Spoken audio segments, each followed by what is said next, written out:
कांबळे साहेबांनी सांगितलं आता सर्व आपण पाहून आलो आपण बाळासाहेबांचं नेतृत्व स्वीकारल्याशिवाय मतदान समाजाचा उद्धार होऊ शकत नाही हे घराच्या भिंतीवर ठेवा हे घराच्या भिंतीवर ठेवा किशोर बाळासाहेबांचं नेतृत्व स्वीकारल्याशिवाय मतदान समाजाचा विकास होऊ शकत नाही। यानंतर दोनाचे तालुका प्रमुख संतोष साठे यांना विनंती करतो की त्यांनी व्यासपीठावर बोलावे।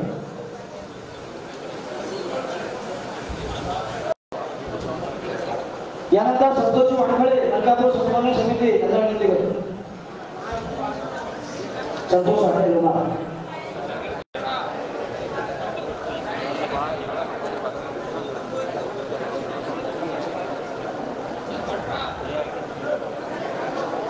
समाजातील सर्वत्र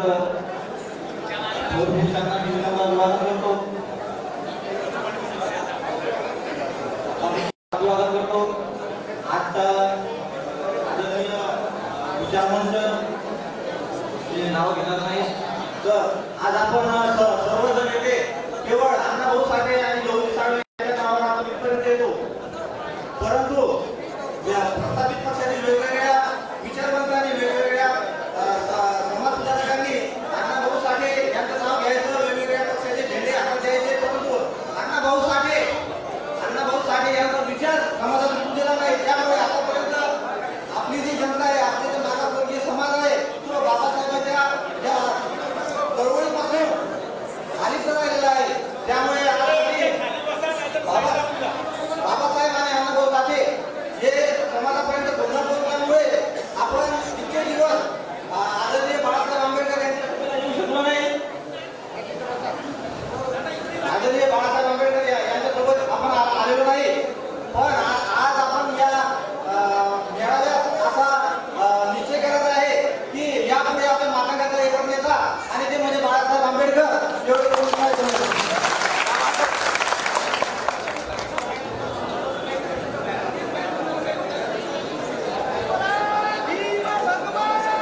यानंतर खूप लांबून आलेले मुकुंद कोकण यांना खूप लांबून आले आणि त्यांना मी या ठिकाणी विनंती करतो की त्यांनी 2 मिनिटाचा आपला वेळ घ्यावा अशी विनंती करतो। या ठिकाणी सर्वांना क्रांतिकारी सम्राट जयलवजी जय भीम या कार्यक्रमात उपस्थित असलेले आपल्या सर्वांचे बहुजनाचे कैवारी आपले प्रेरणास्थान आधारस्तंभ सर्वांचे लाडके लोकप्रिय नेते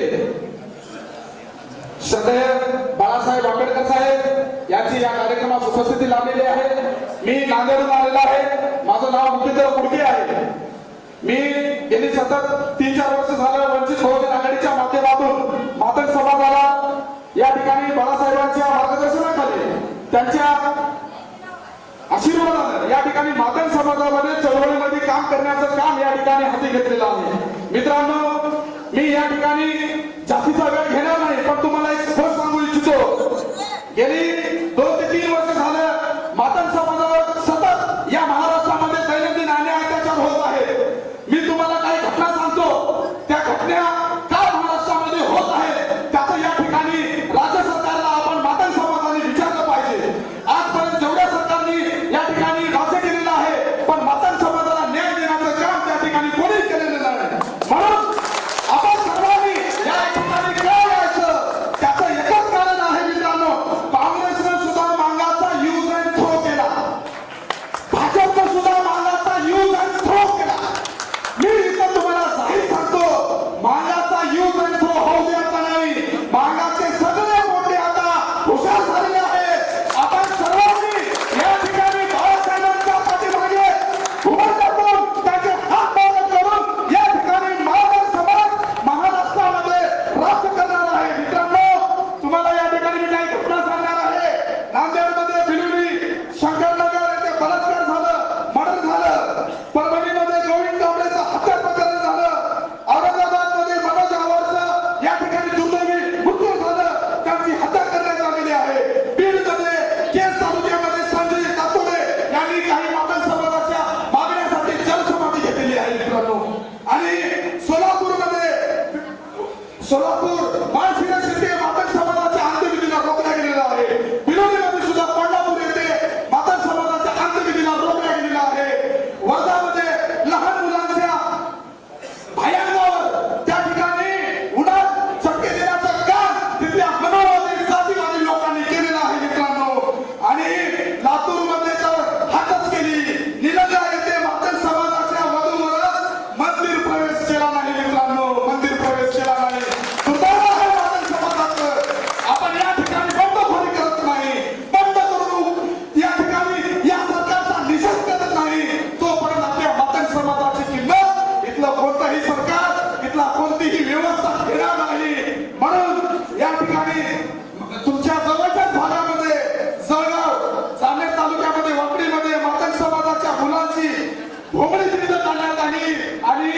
ठिकाणी विहिरीत कापवलं म्हणून या ठिकाणी आपल्या मातंग समाजावर या प्रकारचे अन्याय इथल्या जातीवादी मनोवादी व्यवस्थेने करत आहे.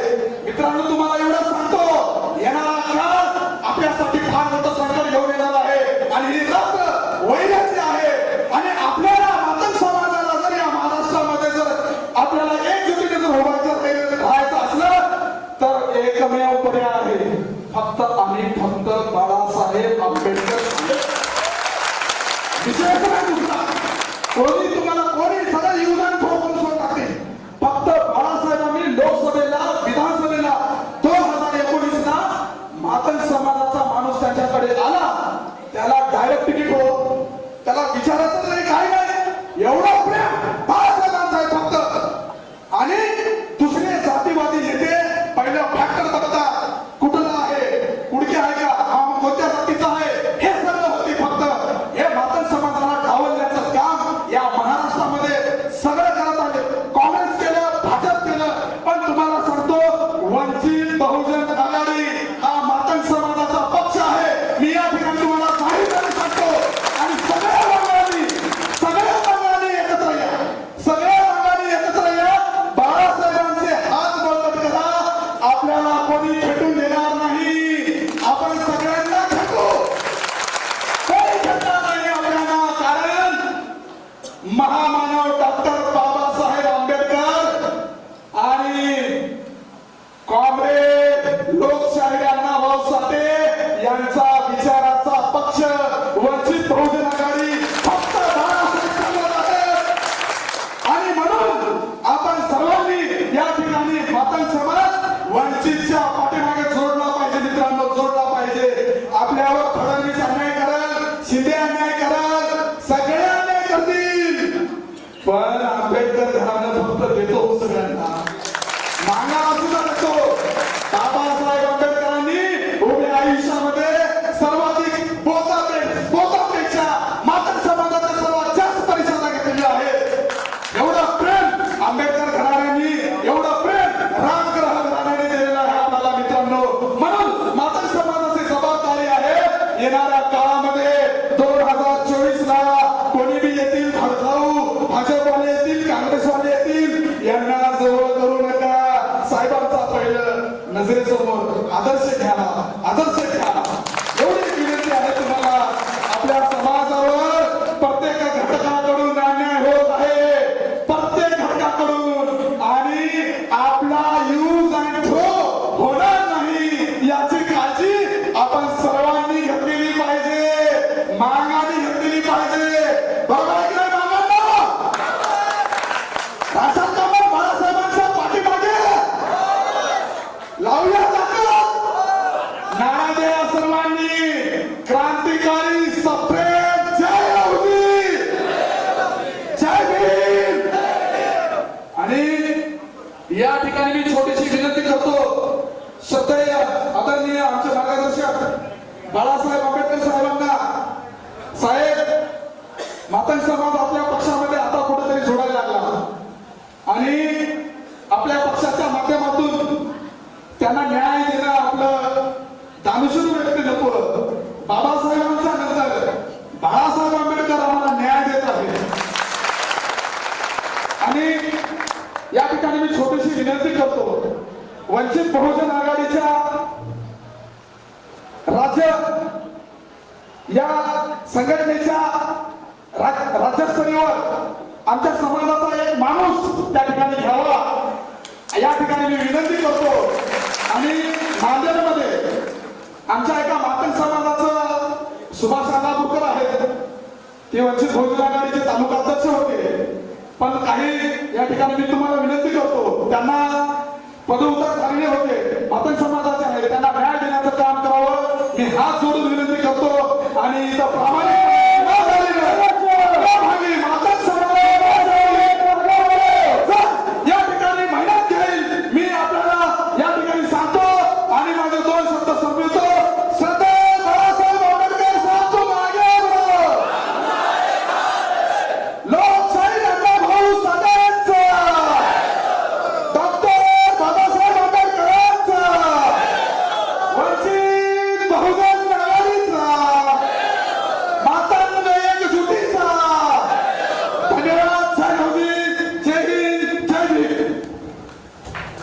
यानंतर शेवटचे 2 भाषण होणार आहेत आणि वक्त्यांना विनंती करतो की मातंग समाजाच्या अवघ्या 2 ते 3 मिनिटात जे दुखणं आहे पहिला जो खंड आहे हे या ठिकाणी मांडायचं आहे अशी मी पहिला जो खंडाला विनंती करतो की मातंग समाजाचं दुखणं या ठिकाणी श्रद्धेय बाळासाहेब आंबेडकरांच्या पुढे आपण मांडावं अशी विनंती करतो व मातंग समाजाने आता काळाची गरज आहे की आता वंचित आणि श्रद्धेय बाळासाहेबांना पर्याय असं या ठिकाणी गरज हो.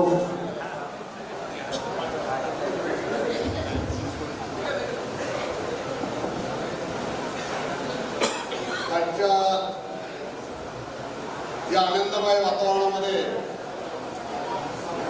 संपन्न होणाऱ्या या मातंग मेळाव्याच्या निमित्तानं विचारपीठावर विराजमान असलेल्या सर्वच तथागत लहू फुले शाहू आंबेडकर अण्णाभाऊ मुक्ता साळवे आणि ज्या ज्या महामानवांनी मातंग उत्थानासाठी मानव उत्थानासाठी काम केलं त्या सर्व महामानवांच्या संत महात्म्यांच्या विचारांना या विचारपीठाच्या वतीनं संपूर्ण आपल्या उपस्थित मानवांच्या वतीने विनम्र असं त्रिवार या ठिकाणी अभिवादन करतोय. आजच्या या कार्यक्रमाच्या आपल्या सर्वांच्या नजरा आणि कान त्यांच्या विचाराकडे आणि शब्दाकडे कान दिलं आहे असे परमश्रद्धेय बाळासाहेब आंबेडकर साहेब विचारपीठावर आजच्या कार्यक्रमाचे अध्यक्ष महोदय आणि संपूर्ण विचारपीठावरील मंडळी या जिल्ह्यातल्या काळ्याकोट्यात आलेले तमाम माझे समाज बांधव बहुजन वंचित आघाडीचे जिल्ह्याचे सर्व तोलामोलाचे पदाधिकारी या कार्यक्रमाचे आयोजक आदरणीय संजयजी गोदळे विजयजी सोनवणे आणि त्यांचे सर्व सहकारी मंडळी आणि माझ्या उपस्थित भावांना माय मावल्यांना अत्यंत महत्वाचं या ठिकाणी परमश्रद्धेय बाळासाहेबांचे शब्द ऐकण्यासाठी विचार ऐकण्यासाठी आपण या ठिकाणी आतुर झालेले आहात. त्यांच्यामध्ये आणि आपल्यामध्ये मी जास्तीचा या ठिकाणी थांबणार नाही परंतु या ठिकाणी मला परमश्रद्धेय बाळासाहेबांना या ठिकाणी धन्यवाद द्यायचे आणि या जिल्ह्यातील तमाम मातंग समाज बांधवांच्या वतीने त्यांचं जाहीर अभिनंदन करायचं. मातंग समाजाची अस्मिता आणि अस्तित्वाचा झेंडा या ठिकाणी रस्त्यावर उतरवण्याचं काम ज्या ज्या कार्यक्रमाच्या माध्यमातून केल्या जाते तो मला वाटतं की हा इतिहासातील वर्तमान काळातील हा मेळावा हा महिलांचा नगर ठरावा अशा पद्धतीचं सुंदर आणि सुरेख आयोजन या ठिकाणी केलं त्याबद्दल बाळासाहेबांच्या आणि समन्वय समितीचा सुद्धा या ठिकाणी अत्यंत मोठ्या अंतकरणाने मी त्यांना धन्यवाद देतोय. या समाजांच्या माध्यमातून आदरणीय बाळासाहेबांचे धन्यवाद या ठिकाणी मानतोय. मला या ठिकाणी विनंती करायची आहे तोऱ्यात चाललेला तंडा प्रतिष्ठितांचा गोळा करायला तपशील बालिकांचा ताना तसा तपशील उस्ताद उत्तरांचा उस्ताद प्रश्न करतो वर्षावा केल्याचा मातंग समाजाच्या अनुषंगानं वेगवेगळ्या आकडेवारी सांगून मातंग समाजाला दिशावून करण्याचं काम फसवून करण्याचं काम आगळ्या वेगळ्या व्यवस्थेला प्रास्ताविक व्यवस्थेनं गेल्या अनेक दिवसात या ठिकाणी केलेलं. मला डायरेक्ट या विषयाला हात घातला पाहिजे. आदरणीय बाळासाहेब मातंग समाज सामाजिक सार्वजनिक दृष्ट्या राजकीय दृष्ट्या या ठिकाणी समर्थपणाने अस्मिता आणि अस्तित्व घेऊन स्वाभिमानाची चळवळ करत असताना या मातंग समाजाच्या माणसाने या समाजाने इतरांची सगळ्यांची झेंडे घेत अगं पिढ्या गारद केलेला हा ऑक्टोबर महिना क्रांतीचा महिना या देशातला परंपरेने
मागाच्या कोरोनाचा कळालेला आहे आणि म्हणून माग हा फक्त दोनच माणसाला मानायला गेला एक माता हृदय सम्राट सर्वमाननीय विष्णुभाऊ कर्वे आणि बहुजन हृदय सम्राट सर्वमाननीय सरदेव बाळासाहेब आंबेडकर त्या दोन माणसाला मानायला गेला आणि म्हणून गेल्या कालावधीमध्ये ज्या माता समाजाची आहे त्या महाराष्ट्राच्या देशाच्या अस्मिता असलेल्या क्रांतिगुरू वस्तादजी साहेबांचा उचित असा स्मारक झालं पाहिजे अण्णाभाऊ साठेचं उचित स्मारक झालं पाहिजे अण्णाभाऊ साठेंना भारतरत्न मिळालं पाहिजे अण्णाभाऊ साठेंच्या नावाचं महामंडळ चांगल्या पद्धतीने सुरू झालं पाहिजे अण्णाभाऊ साठेंचं संपूर्ण साहित्य हे पुनर्मुद्रित करून समाजाला वाचण्यासाठी उपलब्ध झालं पाहिजे अशा अनेक मागण्यांच्या अनुषंगानं आज आपल्याला मी विनंती करेन सरदेव बाळासाहेबांना या महाराष्ट्रातील तमाम अनुसूचित जातीतील मातक समाजास आमची विनंती आहे की भारतीय राज्यघटनेनुसार बाबासाहेबांनी आम्हाला सांगितलं होतं जर आम्ही तुझ्या घराघराच्या विचार म्हणतोय तुम्हाला राज्यकर्ते जमा करायचंय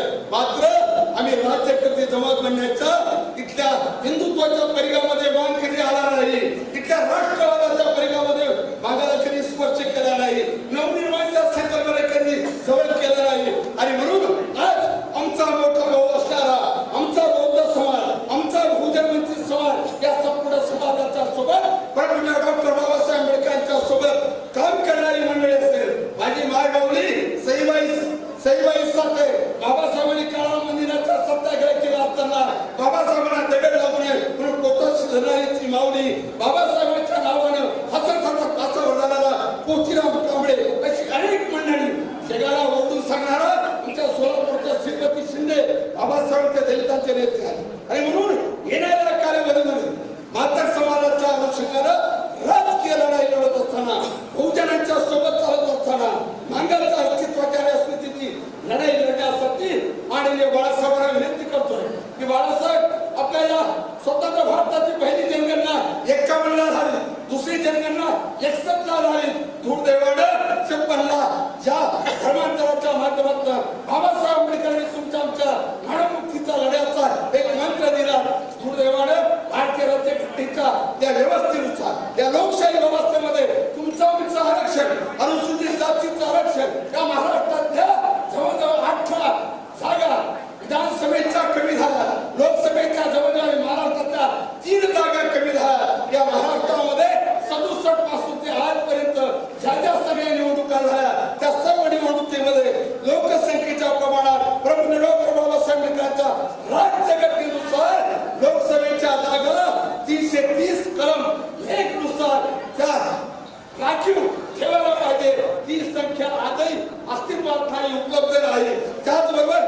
विधानसभेच्या जागा 332 नुसार ज्या महाराष्ट्रामध्ये जवळजवळ 47 पाहिजे आज फक्त 29 आहे जवळजवळ 18 जागा कमी आहे बाळासाहेब मी विनंती करतो बहुजनांचा लढा लढत असताना मांगाला सोबत देत असताना आम्ही मोठ्या आशीर्वादाकडे पाहतोय आजपर्यंत स्वातंत्र्याच्या नंतर एवढी दिवस कोणी याबद्दल हात घातलेला नाही आपलं आरक्षण आपला हक्क आपल्या लढण्यासाठी मातक समाजाला लढायचं नाही तर लढायचं आहे या अनुषंगानं मातक समाजाच्या अस्तित्वाचे सर्व प्रश्न मार्गी लावून भारतीय राज्यघटनेनुसार घटनात्मक अधिकार या समाजाला बाहेर करण्यासाठी आपण योग्य असा पाऊल उचलणारच आहात पण त्याचबरोबर येणारी जिल्हा परिषद असेल येणारी पंचायत समिती असेल महानगरपालिकेच्या निवडणुका असतील त्याच्यामध्ये सुद्धा उचित पद्धतीनं या मातक समाजाचा कार्यकर्त्याला जर संधी दिली निश्चितपणानं येणाऱ्या कालावधीमध्ये बहुजन वंचित आघाडीला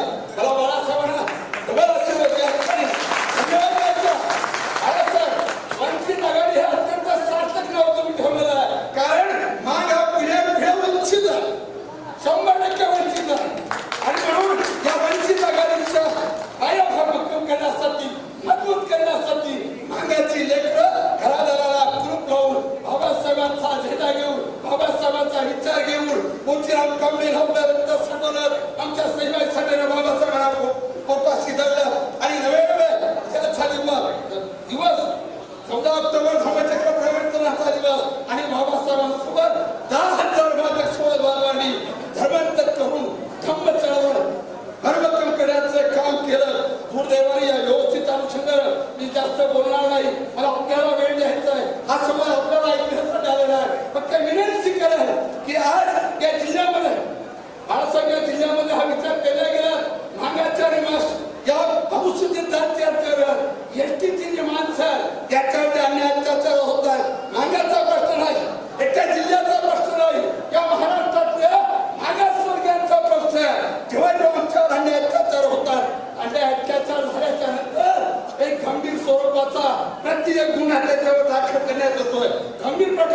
कोणता 395 आवाजसाहेबांच्या घटनेमध्ये 395 कलम आणि 395 या राज्यामध्ये याचा विचार की जातीवादी मंडळी करते आहे.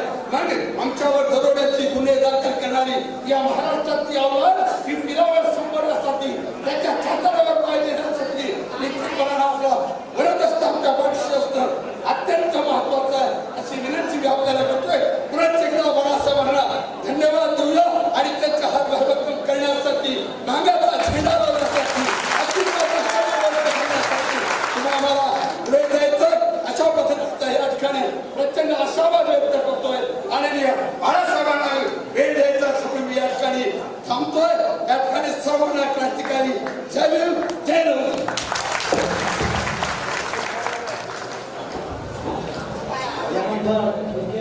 आमचे घरात भाऊ गाडगे आपलं महत्व व्यक्त करते असं म्हणते. सर्व परिवाराला माझे थोर महापुरुषांना माझे त्रिवार अभिवादन. श्रद्धेय बाळासाहेब आंबेडकरांना चरणस्पर्श करतो. आजच्या या कार्यक्रमाचे अध्यक्ष आमचे आदरणीय नारायणरावजी जाधव साहेब व सर्व व्यासपीठ आणि माझ्यासोबत आलेले सुरेंद्रताई चांदणे, गजाननजी तायडे, उमाताई अंभोरे, नारायणजी मानोतकर, अशोकजी अंभोरे आणि कार्यक्रमाचे जे सुंदर आयोजन केलं आहे त्यांनी जे खरोखर मेहनत केलेली आहे असे आदरणीय संजीव बोधडे व संतोषजी सोनणे. मी तुम्हाला काही जास्त भाषण करणार नाही, पण सत्तेचा फरक काय असते आणि सत्ता कशाला म्हणतात आणि सत्ता तुम्ही जर कोणत्या तरी पक्षाची इमानीद्वारे नाही तर वंचित बहुजन आघाडीची इमानीद्वारे जोडले तर तुम्हाला काय मिळणार आहे. कारण तुम्हाला काय मी खोटं सांगणार नाही, कारण खोटं सांगण्याचा काम श्रद्धेय बाळासाहेब आंबेडकरांचा कार्यकर्ता करत नाही. श्रद्धेय बाळासाहेब आंबेडकरांचा कार्यकर्ता आज वंचित बहुजन आघाडीचा जिल्हा उपाध्यक्ष म्हणून मी काम करतो आणि वंचित बहुजन आघाडीचा एक कार्यकर्ता म्हणून मी काम करतो. म्हणून आम्ही श्रद्धेय बाळासाहेब आंबेडकरांची का धरली आणि का धरल्यानंतर आपल्या जिल्ह्यामध्ये एक चमत्कार झाला आणि 5 एकर जागा लोकशाहीला नावासाठी क्रांतिभूमी देण्यासाठी जे काम केलं असेल तर श्रद्धेय बाळासाहेब आंबेडकर एवढ्या कुठं थांबलं नाही. माझ्या समाजाला सत्तेचा लाभ मिळाला पाहिजे, माझा समाज सत्तेमध्ये बसला पाहिजे म्हणून माझ्या 82 वर्षाच्या आईला जिल्हा परिषदची उमेदवारी दिली. या महाराष्ट्रात जर कोणी असा नेता असेल तर फक्त श्रद्धेय बाळासाहेब आंबेडकर. कुठं थांबलं नाही, कारण आपण बौद्धविहारात जात नाही आणि मंदिरात येऊ देत नाही अशी आपली परिस्थिती आहे. म्हणून साहेबांशी आम्ही एक संकल्प केला की आमच्या लोकांचा संवाद झाला पाहिजे, आमच्या लोकांचे विचार एकत्रित आले पाहिजे. म्हणून गावाच्या सभागृह संकल्पना राबवली आणि 20 सभागृह या अकोला जिल्ह्यामध्ये दिले. ज्यांना कोणा पाहायला यायचे असेल तर त्यांनी पुढे यावं. मग एवढं सुद्धा थांबलं पाहिजे, कारण आम्ही साहेबांना एक तक्रार केली की साहेब जिल्हा परिषदचा लाभ आम्हाला मिळत नाही, साहेब जिल्हा परिषदचा लाभ आम्हाला मिळत नाही. कारण साहेबांनी दुधाळ जनावरे आणि शेळीपालन आणि अशा विविध योजनांमध्ये 1000 मातंगांना समाविष्ट केलं. आज कोण करत आहे महाराष्ट्राची? ज्यावेळेस तुम्ही सत्ता पाहता तर आजही असोचेचा दाखला देण्याशिवाय तुम्हाला शिष्यवृत्ती मिळत नाही. एवढंच नाही तर एवढा मोठा आद्यक्रांती लवकरच आयोगाची स्थापना झाली आणि स्थापना झाल्यानंतर सुद्धा 64 शिफारसी तत्वता मान्यता केलेल्या आहेत आणि मान्यतेपैकी एकाही शिफारस मान्य केल्या जात नाही. ही दुर्दैवाची बाब आहे. सर्वांना सचिन तेंडुलकरांना भारतरत्न दिला जातो, आदरणीय लता दिदींना भारतरत्न दिला जातो, अटल बिहारी वाजपेयी साहेबांना भारतरत्न दिला जातो. परंतु ज्या लोकशाहीरांना साठेंनी रशियामध्ये जाऊन शिवाजी महाराजांचा पहिला पोवाडा घाला त्यांना भारतरत्न केलं जात नाही. हे दुःख या महाराष्ट्राचं आहे. कारण तुम्ही मी कुठेतरी चुकलेला आहोत. कारण आपण बिनबुडत म्हणजे त्यांना मतदान करतो आणि मतदान केल्यानंतर तुमच्या मताचा मोल समजत नाही, त्याच्यामुळे आपलं दुर्दैव आहे. आपण कुठेतरी समजलं पाहिजे. मी तुम्हाला मार्गदर्शन करणार नाही, परंतु तुम्ही जे समोर बसलेला जनसमुदाय हा माझा मातंग समाजाचा समुदाय आहे आणि हा चांगल्या दिशेने चालला पाहिजे एवढंच आमचं मत आहे. कारण एवढ्यावर आपण थांबलेलं नाही आहे. आजही रमेश कदमला कोठडीत कोंडलेला आहे. जे लोक आदरणीय अजितदादा पवार असतील, आदरणीय छगनजी भुजबळ असतील, पंकजाताई मुंडे असतील, यांना सगळ्यांना क्लीन चिट मिळाली. परंतु मातंग समाजाचा एक मोर्चा बनवलेला, राष्ट्रवादीला मोर्चा बनवलेला म्हणून रमेश कदमला अजूनही जेला सोडला. तरी सुद्धा तुम्ही आपण माणसं निवडणार नाही, आपण पक्ष निवडणार नाही. अरे आपल्यावर हे अन्याय अत्याचार करत आहे. गेली 75 वर्षापासून खंडीभर सत्ता असल्यानंतरही तुमच्यापर्यंत सत्तेचा कोणता लाभ पोहोचला यांनी मला मातंग समाजाच्या उमेदवारांनी सांगावं आणि मातंग समाजाच्या माणसांनी सांगावं. कारण तुम्हाला मला सत्तेशिवाय तुम्ही काहीही करू शकत नाही. गजानन दादांनी मला चांगलं मार्गदर्शन केलं, चांगले खूप मोठा नाही आणि सत्ता हे तुम्हाला देईल फक्त वंचित बहुजन आघाडी, इतरत्र कोणी देणार नाही. आम्ही पाहिले आमच्या इथे सुद्धा पंचायत समितीचे जिल्हा परिषद सदस्य आहे, त्यांना कोणताही निर्णय घेण्याचा अधिकार नाही. फक्त निवडून आले आणि साहेब म्हणतील त्या पद्धतीने वागा आणि साहेब म्हणतील तशा पद्धतीने वागा. परंतु श्रद्धेय बाळासाहेब आंबेडकर हे प्रत्येक कार्यकर्त्याला सांगतात की तू समोर येऊन तुझ्या समाजाशी बेईमानी करू नको आणि तुझ्या समाजाला न्यायाच्या प्रमाणात आणण्याचं काम करा, असे श्रद्धेय बाळासाहेब आंबेडकरांनी सुचवलं. मित्रांनो, एवढंच काही थांबलेलं नाही आहे, परंतु हे परिवर्तनाची लाट आपल्या अकोला जिल्ह्यामध्ये आली, तशीच बुलढाणा जिल्ह्यामध्ये यायला पाहिजे. म्हणून माझी सर्वांना एक नम्र विनंती आहे की वंचित बहुजन आघाडीच्या पाठीशी निर्भीडपणे उभे राहा. तुम्हाला आलेल्या अडचणीचा सामना करण्याचं काम आणि सामना करण्याचं काम हे श्रद्धेय बाळासाहेब आंबेडकरांच्या वतीने आम्ही सर्व करू आणि तुम्ही सुद्धा वंचित बहुजन आघाडीच्या पाठीशी राहा अशी मी अपेक्षा करतो. आणि वंचित बहुजन आघाडीचा आवाज द्या, वंचित बहुजन आघाडीचा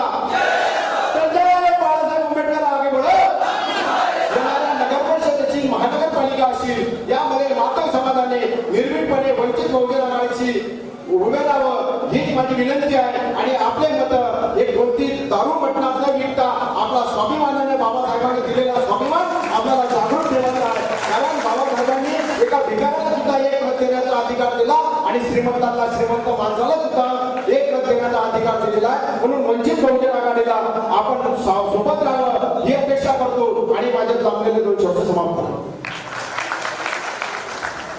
यानंतर नारायण जाधव आजच्या कार्यक्रमाचे अध्यक्ष. या विश्वातील संपूर्ण मानव संवाद, या विश्वातील संपूर्ण मानव संवादाला सत्यशील समतेचा प्रज्ञाशील करुणेचा श्रद्धा समृद्धी आणि समाधानाचा महान मंत्र देणारे संदेश देणारे महाकारुणिक तथागत भगवान गौतम बुद्ध महाराष्ट्राच्या पवित्र मातीत बुलढाणा जिल्ह्याच्या कुशीमध्ये, महाराष्ट्राच्या पवित्र मातीत बुलढाणा जिल्ह्याच्या कुशीमध्ये हिंदवी स्वराज्याचा संस्थापक घडवणारी रगरागिनी धैर्यशील महाजिजाऊ या मुख्य मनुष्याला वाचा फोडण्यासाठी, याच्या तळागाळातील उपेक्षित जनतेला शिक्षणाचा अधिकार देण्यासाठी ज्या माऊलीने, ज्या पित्याने येथे शिक्षणाची, समाजाची, मानवतेची ज्योत लावली, असे मानवतेचे महान पुजारी, समतेचे पथदर्शक, स्त्रीमुक्तीचे उद्धार करते क्रांतीवा ज्योतिबा फुले आणि माझी माय माऊली सावित्रीबाई फुले. बंधूजनो, जगेल तर देशासाठी आणि मरेल तर देशासाठी, जगेल तर देशासाठी आणि मरेल तर देशासाठी, अशी ज्याने मातंग माऊलीच्या पोटी जन्म घेऊन आपल्या पोलादी नंदाला बंडाचा झेंडा बांधला, असे अनेक क्रांतीवीराचे क्रांतिगुरु, वासुदेव फडक्यांचे गुरु, लोकमान्य टिळकांचे गुरु, बिरसा मुंडाचे गुरु, तंट्या भिलाचे गुरु, उमाजी नायकांचे गुरु, अशा अनेक क्रांतीवादी गुरु वस्ताद रोजवीर साल एका मागीच्या पोटी जन्म घेणारा, या देशासाठी मरणासाठी आयुष्यभर अवहित राहिलेला लवजी वस्ताद साल. त्यानंतर रंगल्या गांधल्या शोषित पीडितांचे कैवारी, रंगल्या गांधल्या शोषित पीडितांचे कैवारी, मानवतेचे महामानव महानायक, मुक्या प्राण्याला, मुक्या माणसाला बोलण्याचा नैतिक अधिकार देणारे भारतीय घटनेचे थोर शिल्पकार, भारतरत्न बोधिसत्व परमपूज्य डॉक्टर बाबासाहेब आंबेडकर, समाजवादाची जागतिक व्याख्या मांडणारा, अरे समाजवाद, जगाचा समाजवाद, येथे धर्म नाही, येथे जात नाही, येथे आत्मा नाही, येथे ईश्वर नाही, येथे नशीबही नाही. 1.5 दिवस शाळेत गेलेला माणूस, दीड दिवस, एक दिवस गेला, दुसऱ्या दिवशी मागाचं पोरग म्हणून अण्णाभाऊचे हात गाडीला फोडले. अण्णाभाऊला दगड उचलला, मास्तरच्या डोक्यात मारला. तो दीड दिवस शाळेला अण्णाभाऊ या जगाचा समाजवाद मानतो, या जगातली लोकशाही बोलतो. कोणामुळे? डॉक्टर बाबासाहेब आंबेडकरांमुळे. आणि म्हणून या साहित्याचे शिरोमणी, भारतीय साहित्यामध्ये अनेक साहित्यिक झाले, परंतु भारतीय साहित्याचे शिरोमणी आणि लोकनायक अण्णाभाऊ साहेब. आजच्या या कार्यक्रमाचे सर्वात आदरणीय आणि मातंग समाजाला वंचित मेळाव्याला एवढा बहुमोल वेळ देऊन मातंग समाजाची महाराष्ट्रातली ऐतिहासिक परिषद घेण्यासाठी उपस्थित असले आमचे श्रद्धेय बाळासाहेब आंबेडकर वंचित बहुजन आघाडीचे या विचार मंचावरील संपूर्ण जनगणना मंडळी आणि या प्रामुख्याने या कार्यक्रमाला उपस्थित असलेल्या संपूर्ण आमच्या मातंग आया बहीण, मातंग योग तरुण कार्यकर्ते, या सर्वांचं मी या ठिकाणी अभिनंदन करतो. आणि त्याहीपेक्षा मी अभिनंदन करतो त्या व्यक्तींचं की सांगायला 40 वर्ष अगोदर मी तुमच्या समोर उभा असणारा नारायण, 25 वर्षाचं मागाचं पोरग होत. किती वर्षाचं? 25 वर्षाचं मागाचं पोरग, पण आंबेडकरवादी होतो. काँग्रेसच्या दारात कधी पाय टाकलाच नाही, भाजपच्या दारात मनवाद्यांच्या कधी घरात घुसलोच नाही. कशी शाळा सोडली असा बाबासाहेब आंबेडकरांच्या घरात. आणि बंधूजनो, मी तो भाग्यवान माणूस आहे की हे नेते मी 40 वर्ष अगोदर या घराला, या मस्तकाचा स्पर्श केला दादरच्या राजगृहात. 40 वर्ष अगोदर 1981 झाली, मी दादरच्या राजगृहाच्या पाहिलं, माझ्या बापाचे पाय पडले होते बाबासाहेब आंबेडकरांचे. तेथे मी पाय ठेवला नाही, हे नाक 7 वेळा घातल्याच्या पायरीवर की इथे माझ्या बापाचे पाय पडलेले. एवढंच नाही, साहेबांची बहीण बाबासाहेबांची नात रमाबाईच्या लग्नाचं साहेबांनी मला निमंत्रण पत्रिका पाठवली 1981. 1,000 रुपयाच्या कार्यक्रमाला पाठवली या मागाच्या. आणि 3 भावांच्या मीरा आईला साहेब भीमरावजी आंबेडकर, आनंदरावजी आंबेडकर, या तिघाही भावांना बहिणीच्या पाठी उभा केलं नाही. या नारायण जाधवने मागाच्या पोराने भाऊ काय सांगतो. आज तुम्हाला खूप काही वाटत असेल, पण बाबासाहेब आंबेडकर मातंग समाजाला समजून घेतला. विशेष म्हणजे मातंग समाजाला, या समाजातील जी प्रस्थापित नेते मंडळी होती साहेब, त्या मंडळीनं मातंग समाजाचा वापर केला, दिशाभूल केली.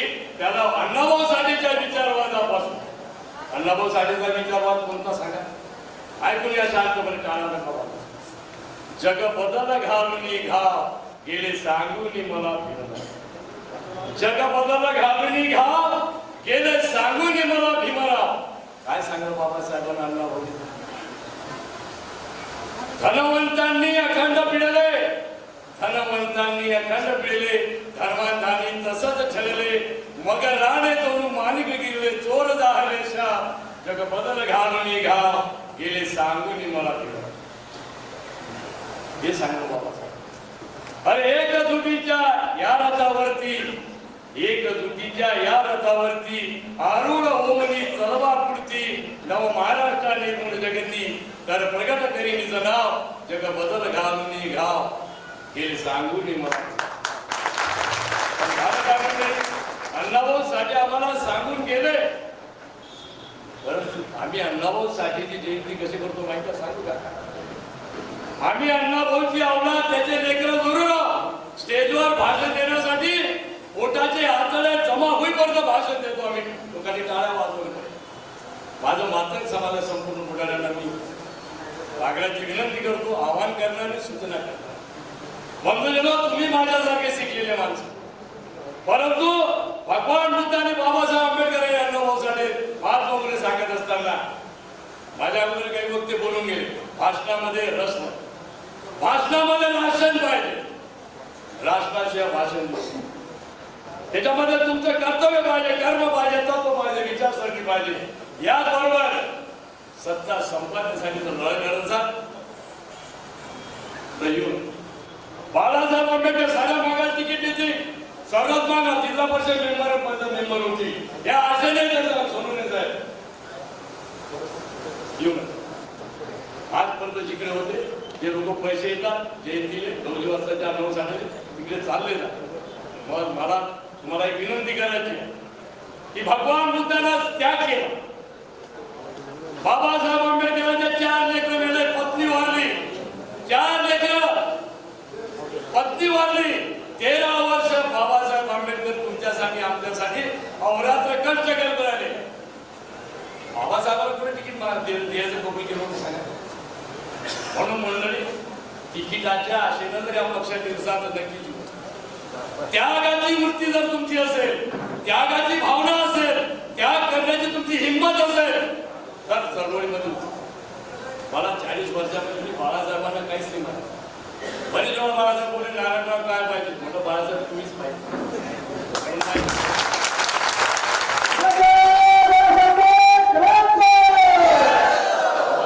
मला सांगायचं ओ सैतानी दुर्मता हम पर, ओ सैतानी दुर्मता हम पर की बीत गए दिन आज भी हमें याद है. माझ्यावर एक गोष्ट बोलला, नांदेडचे बोलले, कैलास भाऊ बोलले, अरे अन्याय होतात का? अन्याय जेव्हा सहन करणारा दिसतो त्याच्यावर अन्याय होतो. नारायणराव जाधव कोणी अन्याय करत कारण अरे क्रांती होत नसते, क्रांती करावी लागते. इतिहास घडत नसतो, इतिहास घडवावा लागतो. तुम्ही मुद्दा बापाची औलाद म्हणून जगत असाल तर त्या लवलीचं अण्णाभाऊचं नाव घेता कशा? अरे माणसं ते या, माणसं तुम्ही या. दोनात त्याला, दोनात तुम्हाला या. म्हणून बंधुजनो माझी विनंती कि वो सैतानी दुर्मता हम पर कि बीत गए दिन आज भी हमें याद है. अरे हम भी कोई जानवर है, मिट्टी के पुतले नहीं, बल्कि लवली की भिंडी की मर्दानी औलाद. लेकिन क्या करे, घमंड है हमको अपने आप पर, इसलिए हम यहाँ बर्बाद है. लेकिन संघर्ष है ना उस क्रांति का जिसमें सिर्फ आंबेडकर वाले अन्याय करणाऱ्यापेक्षा अन्याय सहन करणारा बदल आलं लक्षात. आणि म्हणून मला तुम्हाला ठिकाणी सांगायचं की बंधुजनो 40 वर्ष काळ बाळासाहेब आंबेडकरांनी बऱ्याच वेळा बुलढाणा जिल्ह्यात कुठेतरी आणण्याचा प्रयत्न केला, पण समाजाने मलाच वाढीत टाकलो. परिस्थिती हा बौद्ध झाला, महाराज केला म्हणून मलाच परिस्थिती. माझ्या भावाला कोणी माहिती दिल्यामुळे लग्नाची पत्रिका देत होते, मरणार मी सांगत होतो. आज ती परिस्थिती नाही म्हणून बाळासाहेबांना सांगून राहिलो की मी ते दिवस आणि हा भोगले, तुम्ही नाही भोगणार. आणि म्हणून त्याग करणं. आता इथून गेल्यानंतर तुम्हाला काही जे घरी आहेत भाजपनं वागवलेले, काँग्रेसनं पाडलेले, ते तुम्हाला म्हणते काय लागले त्या नारायण संजू वगैरे, तर ते लक्षात घेऊन इथून एक शपथ घ्या. उठा मातंगानो लवलीच्या लेकरांनो, उठा मातंगानो लवलीच्या लेकरांनो, अरे श्रीनाथ राजाच्या भीम सैनिकांनो, उठा लवलीच्या मातंगवीरांनो, उठा श्रीनाथ राजाच्या भीमा कोरेगावच्या भीम सैनिकांनो. तुमचे आमचे हे अज्ञान आहे, अरे तुमचे आमचे अज्ञान आहे. अरे साधा तर तुम्ही मनवादी गांधीवादी हेच का तुमची इमान आहे? अरे लवलीच्या लेकरांनो उठा. तुम्हाला आता उठायसाठी हा एकच बाबासाहेबांचा वारस आहे. त्याच्यानंतरचा वाद लावू नका.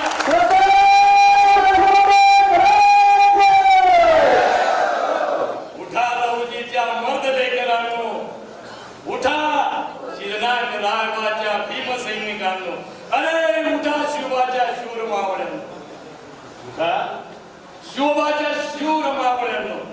तुमचे आमचे हे अज्ञान आहे. अरे झाला तर तुम्ही गांधीवादी हेच का तुमचे इमान आहे? आणि म्हणून नारायण जाधवचे लाचारीचे स्वार्थी जीवन जगण्यापेक्षा, लाचारीचे स्वार्थी जीवन जगण्यापेक्षा नारायण जाधवचे आजच मरणात समाधान आहे.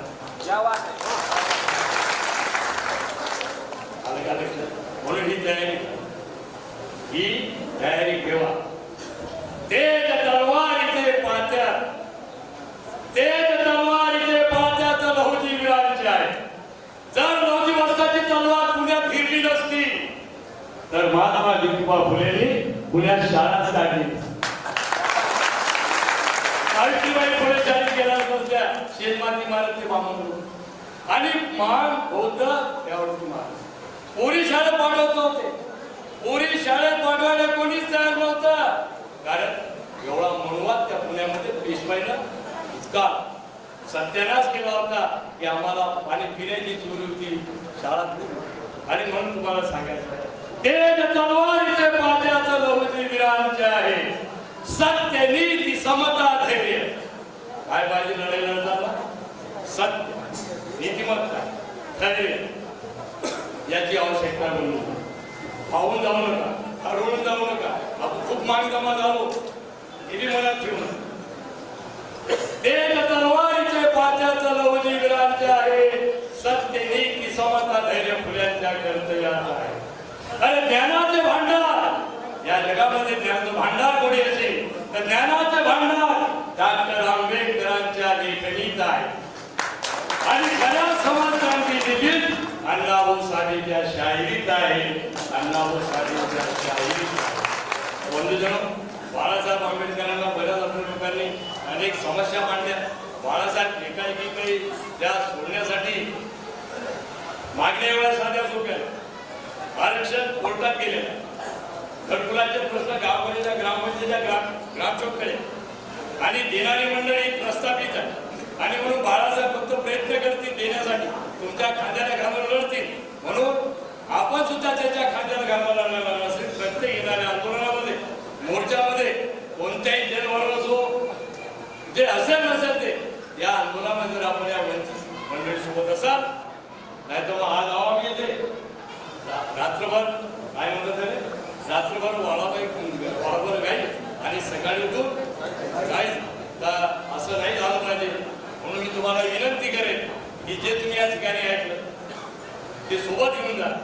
आणि सोबत घेऊनच जाऊ नका तर येणाऱ्या बाळासाहेब आंबेडकरांच्या लढ्यामध्ये बाळासाहेब आंबेडकरांनी घातलेल्या निवडणुकीत दिलेल्या उमेदवारांसोबत तुम्हाला आम्हाला सर्वांना राहायचं आहे. आणि तेव्हाच आपले जे प्रश्न आहे तेव्हा आपला प्रश्न कुठेतरी सुटतील. नाही तर मग गाव उमेदवार दिला दुसरा, आम्ही काय झालं मतदान केलं, आमच्या जातीचा देणारच नाही. अरे आमच्या जातीला उमेदवार पाहिजे होता, आम्हाला देणार. मग आज ते म्हणजे काँग्रेसला पवार दिला का मला जाऊन तुमचा उमेदवार बसा आमच्या गाडी. तर असं काही करू नका. शाहू फुले आंबेडकरांना हे माहीत होतं खास काय होतं हिने का पुतळ्याचं कारण आहे. शाहू फुले आंबेडकरांना हे माहीत होतं का मनोवादींना कधीच धरणार आमच्या विचाराची का. शाहू फुले आंबेडकरांना भविष्यकार होते, ते तर्कशास्त्री होते. त्यांना त्या दिवशी समजलं होतं की आमच्या सोबत या मनोवाद्यांचा या पेशवाईचा हा एवढा मोठा काळा आमच्या सोबत आहे. तर आमच्या नंतर येतं काही एवढं विद्वान शिकलेले नाही, हे काय करतील या लढ्याचं. आणि म्हणून शाहू फुले आंबेडकरांना हे माहीत होतं का मनोवादींना कधीच धरणार आमच्या विचाराची का. अरे गटागटाचे त्यांनी टाकले काटेरी हे पास. आमच्यामध्ये गटागटाचे त्यांनी टाकले काटेरी हे पास. स्वार्थी झाले कपून बसले या वंचिताचा राज, या वंचिताचा. माझे शब्द आता या ठिकाणी थांबवतो. कारण मला तुमच्याकडे आज शपथ घ्यायची आहे. फक्त त्याआधी एक नारा लावतो. मी म्हणेन जय भीम जय ज्योती, तुम्ही म्हणायचं जय अण्णा जय क्रांती. जय लहुजी भीम ज्योती. आवाज नाही आला. जय अण्णा जय क्रांती म्हणायचं. जय लहुजी भीम ज्योती. जय अण्णा जय ज्योती. जय लहुजी भीम ज्योती. त्यानंतर इथे माझे दोन शब्द थांबवतो. बाळासाहेब आंबेडकर त्यानंतर साहेबांच्या भाषणानंतर शेकडो मातंग कार्यकर्ते ज्यांना खरं जाण झालेली आहे की आपण चुकीच्या मार्गाने आहोत आणि आपण चुकीच्या मार्ग असल्यामुळे आपला समाज सुद्धा आपला मागे चुकीच्या मार्गाने जात आहे. म्हणून आपण ती दिशा बदलली पाहिजे आणि समाजाचं खरं परिवर्तन घडवण्यासाठी श्रद्धेय बाळासाहेब आंबेडकरांच्या चळवळीत सामील होण्यासाठी या ठिकाणी प्रवेश करणार आहेत. त्यापूर्वी मी साहेबांना या ठिकाणी सर्व साहेबांचं आतुरतेनं भाषण ऐकण्यासाठी विचार ऐकण्यासाठी मातंग बांधव या ठिकाणी हे त्यांच्या भविष्यातला सर्वात मोठा ऐतिहासिक क्षण या ठिकाणी घडून येत आहे. म्हणून मी याला विनंबना आपल्या साहेबांना सर्वांच्या वतीने विनंती करतो की साहेब आपण या ठिकाणी आपलं मार्गदर्शन करा.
आज या मातंग समाज मेळाव्याचे कार्यक्रमाचे असणारे अध्यक्ष नारायणराव जाधव यांनी हा आयोजन केला. त्यांचा संजय उगळे, निमंत्रक जे आहेत ते विजय सोनवणे, कार्यक्रमाचे असणारे अध्यक्ष मुकेश चोळे, व्यासपीठावरती उपस्थित असणारे अशोक सोनवणे, त्याच्याचबरोबर घाटाच्या खाली जे असणारे भक्तात आहेत ते असणारे प्रदीप वानखेडे, घाटाच्या वरती असणारे पक्षाचे भक्तात आहेत ते असणारे धैर्यवानजी फुलकर,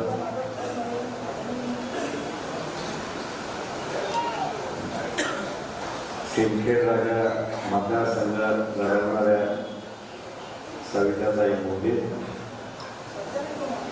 सर्वांची नावं घेत नाही पण सन्माननीय व्यासपीठ, उपस्थित बंधूंनो आणि भगिनी,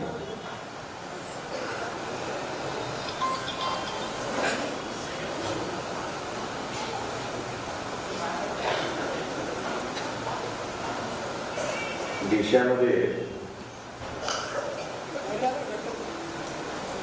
एक विचित्र परिस्थिती आपल्याला असताना दिसते.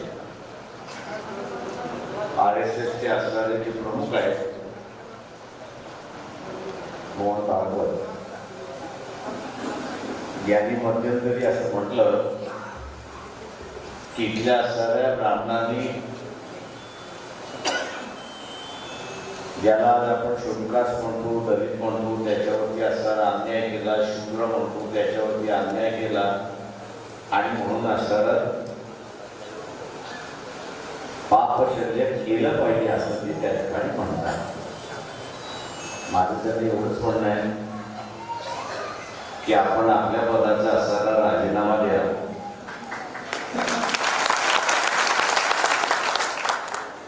आणि अनेक वेळा तुम्ही असणाऱ्या मातंग समाजाच्या असणाऱ्या बैठका घेतल्या,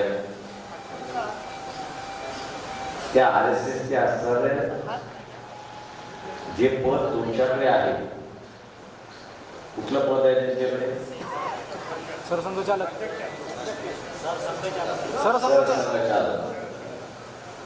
ते सरसंघचालक जे आहेत ते आजच्या आमच्या कार्यक्रमाचे जे अध्यक्ष आहेत नारायण जाधव त्यांना देतात. म्हणजे तुमचा असणारा पाप त्या गंगेमध्ये आंघोळीला जाण्यापेक्षा तुम्ही इथेच करून टाका.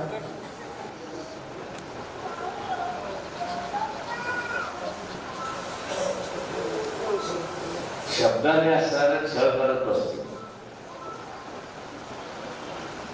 पण स्वतःला कधी असताना पदमुक्त करून घेणार नाही.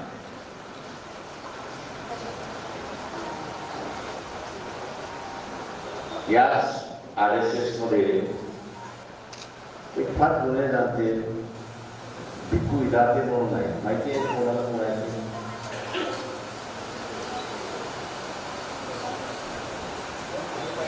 भिक्खू इदाते कोणाचे माहिती आहे का? नाही. भिक्खू इदाते हे असणारं भटक्या विमुक्त समाजातले असणारे प्रतिनिधी.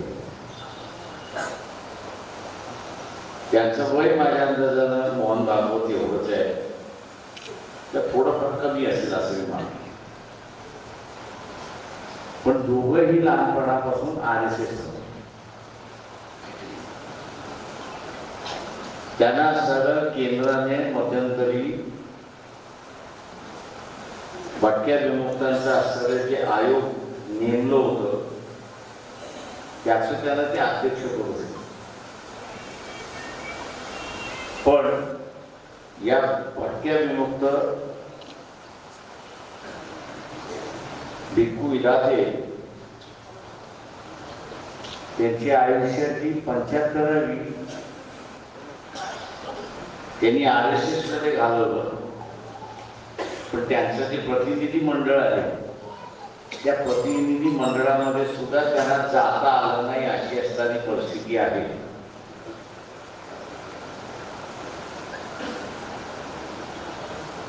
एक भटक्या विमुक्त माणूस 75 वर्ष ते RSS मध्ये राहिला.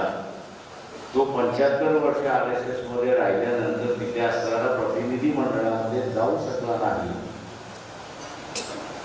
आणि हे काय म्हणतात की आमच्या बापदादाने पाप केलं. अरे तुम्ही पण करताय ना पाप, कुठं काय करताय? तुम्ही सुद्धा तुमच्या बापदादासारखंच वागताय ना, नवीन काय वागताय? त्याच्यामुळे आता बुलढाण्यामधल्या असणाऱ्या सगळ्या RSS आज खडबडून जागा झाला. हे कसं झालं की त्या मागण्यांची परिषद झाली. दिल्लीमध्ये तो राजेंद्र पाल गौतम वाल्मिकी समाजाच्या असणाऱ्या धर्मांतराच्या कार्यक्रमामध्ये उपस्थित होता. समाज कल्याणच्या मंत्री वाल्मिकी समाजाने तिथे असणारा धर्मांतराचा कार्यक्रम ठेवला. या धर्मांतराच्या कार्यक्रमामध्ये त्याला असणारा बोलवलं. मंत्री म्हणून तो असणारा गेला. दिल्लीतल्या वाल्मिकी समाजाने असणारा दीक्षा घेतली, 22 प्रतिज्ञा घेतल्या. त्या 22 प्रतिज्ञा घेणाऱ्यावरती काही कारवाई नाही. त्याच्यावरती एकही 10,000 लोकांनी ज्या असणाऱ्या 22 प्रतिज्ञा वाचल्या त्यांच्यावरती एकही कारवाई नाही. तुम्ही कारवाई कोणाकडे केली तर कारवाई असताना त्या राजेंद्र पाल गौतम वरती झाली. त्याला राजीनामा द्यावा लागला आणि मंत्रिपद त्याच्याकडून काढून घेण्यात आलं. मोहन भागवत केजरीवाल हे एका काळी तुमचे असणारे चेले होते. 90 साली आरक्षणाच्या विरोधामध्ये जे आंदोलन झालं त्या आंदोलनाचं नेतृत्व करणारा जो व्यक्ती होता त्या व्यक्तीचं नाव असणारा काय नाव त्याचं? केजरीवाल. आता तुम्ही तुमच्या चेहऱ्याला जर सुधारू शकतला नाही तर तुम्ही पापशेऱ्याकडून काय करणार?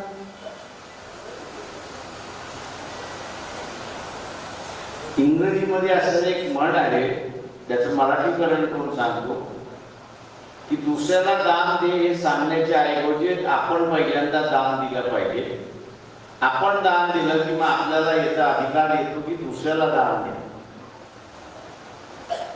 मोहन भागवत पहिल्यांदा असणारा आपण सुधारा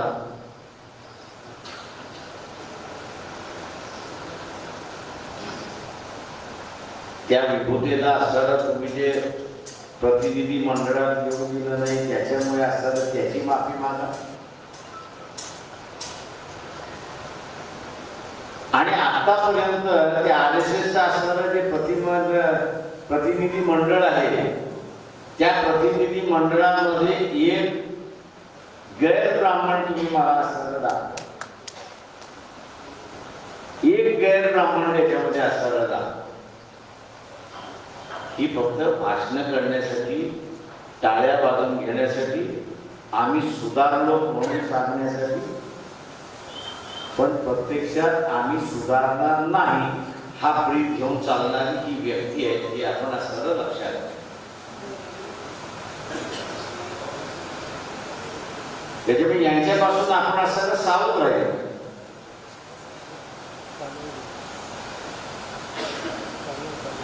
उद्यापासून असणारा बुलढाण्यातल्या RSS वाल्यांचा सुरुवात होईल. हिंदू धर्म खतरे में आया, तुम्ही कुठं चालला?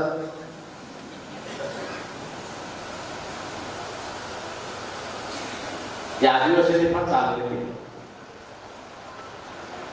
या RSS वाले आदिवासींकडे गेले की ते पहिल्यांदा म्हणतात हा आमचा महापुरुष. या RSS वाले विचारतात कोण आहे ते म्हणतात रावण आहे. हा रावण आमचा महापुरुष आहे. तुम्हाला जर आमच्याशी बोलायचं असेल तर पहिल्यांदा ह्या रावणाला हात घाला, हात जोडा आणि या दोन गोष्टी केल्या की आम्ही तुमच्याशी बोलायला तयार आहोत. या दोन गोष्टी तुम्ही करायला तयार नसाल तर आम्ही तुमच्याशी बोलायला तयार आहोत. RSS असताना राम दहन करता, रावण दहन करतं की नाही? करतो ना. आता मी असं विचारतो रावणाने तुमची पोरगी पडवली का? मग आपला रावणाचं भांडण कुठं आलं?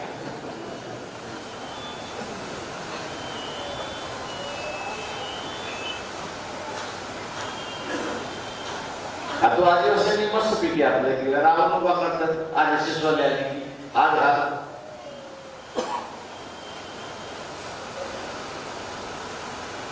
त्याच्या पुढे हात जोड. या दोन गोष्टी केल्या की मागच्या वाड्यामध्ये नाही यायचं. आपण सुद्धा असताना ते RSS वाल्याला म्हणायचे तो आमच्या वस्तीत येतो गेला स्वागत आहे आम्ही नाही म्हणत नाही, पण त्या भिकू इदातीला प्रतिनिधी मंडळामध्ये घे आणि मग घे.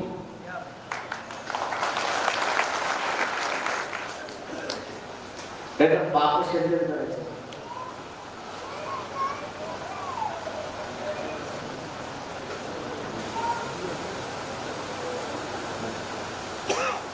आता ते पाप शरीर कसं करत हे सांगत नाही. आम्ही जे सांगतोय तोही मात्र ते स्वीकारत नाही.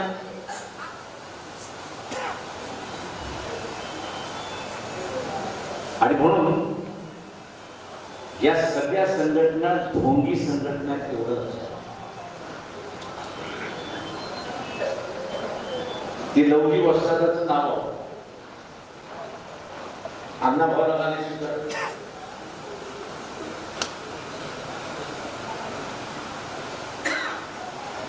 RSSने अण्णाभाऊला स्वीकारलेलं बघितलेलं आहे का? नक्की का स्वीकारत नाही?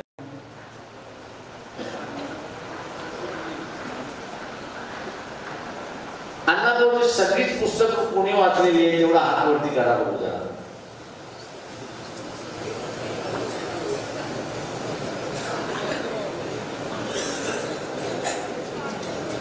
एक मी हातवरती करतो कारण मी सगळी वाचलेली आहे म्हणून.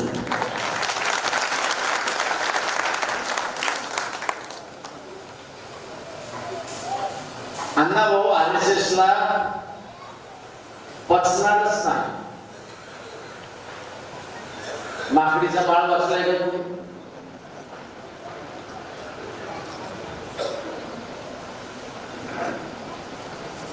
नाही.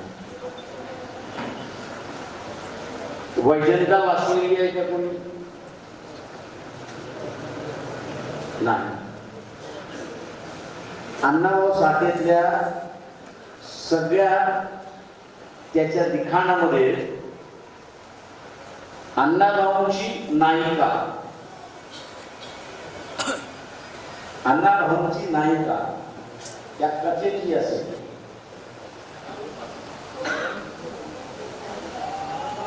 ही कधीही दुबळी नाही,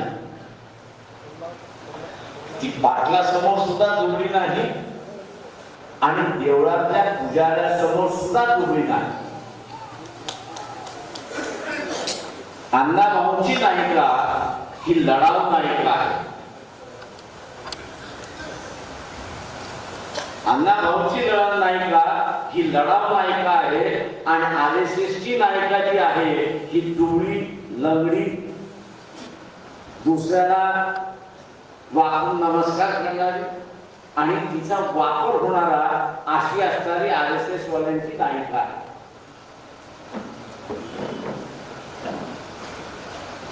एका बाजूला दुबळी स्त्री ही RSSची उभी केली आणि दुसऱ्या बाजूला अण्णाभाऊ साठेने तलवारीसाठी लढणारी स्त्री त्या ठिकाणी उभी केली. आता या दोन जमीन अंतराचा फरक आहे की नाही? असे अनेक उदाहरण देऊन मी सांगू शकतो की इथे असणारा अण्णाभाऊ साठे हे RSSला पचणार नाही, तर त्यांना तरी बदलावं लागेल, नाही तर अण्णाभाऊला पुन्हा जन्म घेऊन आपल्या कथेची नायिका पुन्हा बदलावी लागेल अशी परिस्थिती आहे. आता पुन्हा जन्म तर शक्यच नाही.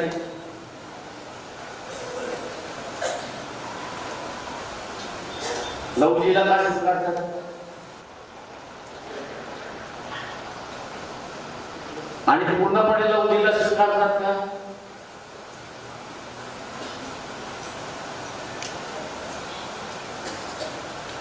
लवजीच्या आयुष्यातले दोन चेहरे, लवजीच्या आयुष्यातले दोन चेहरे आहेत. एक चेहरा की जो अध्यक्षांनी आपल्या समोर उभा केला, ब्रिटिशांच्या लढणारा असणारा लवजी वस्ताद, आणि दुसऱ्या बाजूला लवजीच्या लक्षात आल्यानंतर अरे आपण त्यांच्या विरोधात लढायला चाललेलो आहे, तो आपल्याला मुक्तीदाता आहे आणि म्हणून ब्रिटिशांच्या विरोधातल्या बंडातून बाहेर पडून त्यांनी महात्मा फुलेचं रक्षण करता झाला हे आपण असताना विसरता कामा नये.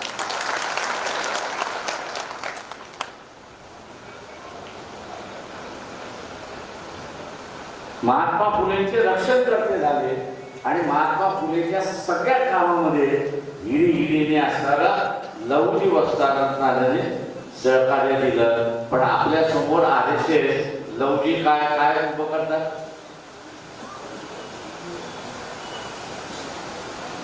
आपल्या विरोधात काय उभे करतात? लवजींना कशा पद्धतीने उपस्थित करतात? तर ब्रिटिशांच्या विरोधात लढणार,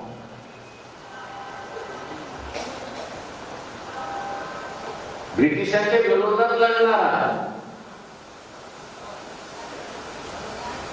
जे लवजी वस्तादांचे या ठिकाणचे समर्थक आहेत त्या सगळ्यांना माझं असणारं आव्हान आहे की तुमच्या घरामध्ये असणारा RSS वाला आला तर त्याला पहिल्यांदा म्हणा लवजी तर ब्रिटिशांबरोबर लढले, तुम्ही कधी लढलात पहिल्यांदा सांगा.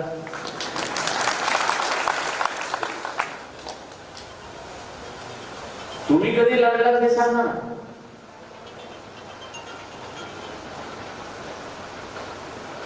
ही ब्रिटिशांची चाकूसी करणारे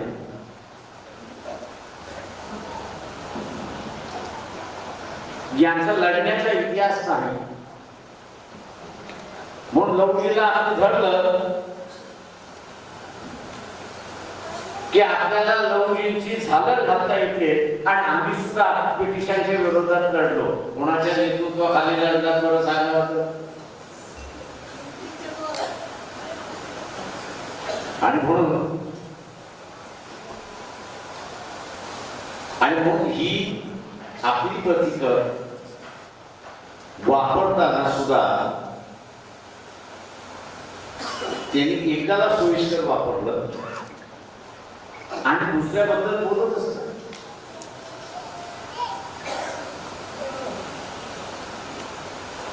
त्या दुसऱ्याबद्दल बोलत नाही याचं कारण अण्णाभाऊ साठेंचं असणारं स्मशानातलं सोनं जे आहे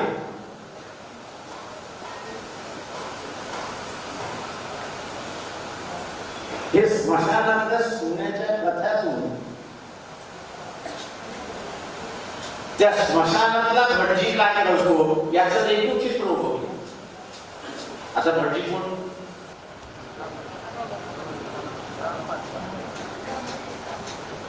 आता हा अण्णाभाऊ कसा काय परवडणार त्याला?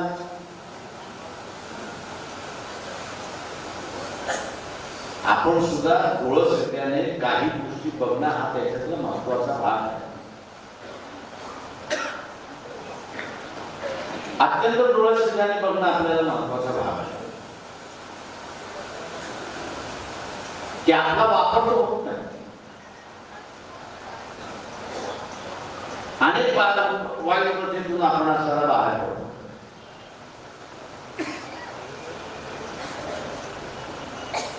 इथं काय कोणाला माहिती आत्महत्या करायचं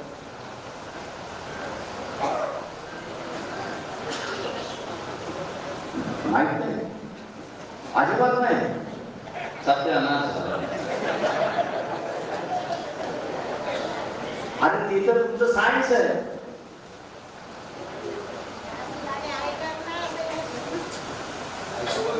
ऐकायला घायपात म्हणजे का?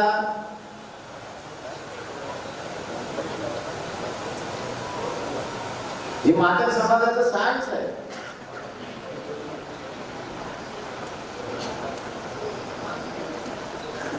चमडं कशाने कमवत होता मला सांगा?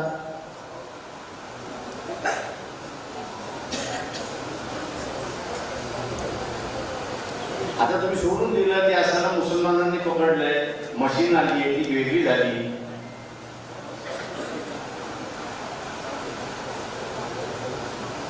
पूर्वी जमान्यामध्ये असणारं चमडं जे आहे, मी कुठं गेलो तर काढत नाही. त्याला म्हणतो तुला काय करायचं असेल ते करता का? हे चमडं माझी संस्कृती, त्याच्याशी माझा असणारा आजोबा असेल तो खेळत होता, गमत होता, सुधारत होता आणि इतरांच्या पायामध्ये चपला करून घेत होता. ती माझी संस्कृती.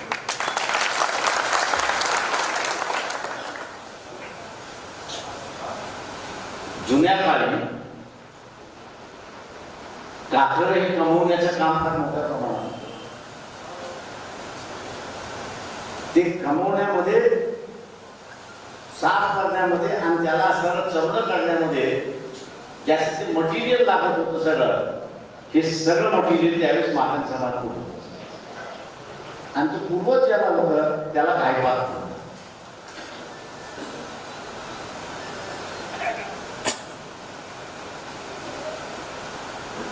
आता हे घायपात कसं करावं एकदा कुणाला माहितच नव्हतं.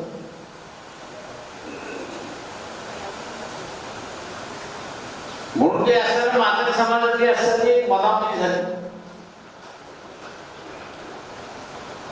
आपण आपसात भांडायला लागलो म्हणून एका उत्पादक वस्तीवरचं असणारा आपलं अधिकार गेला.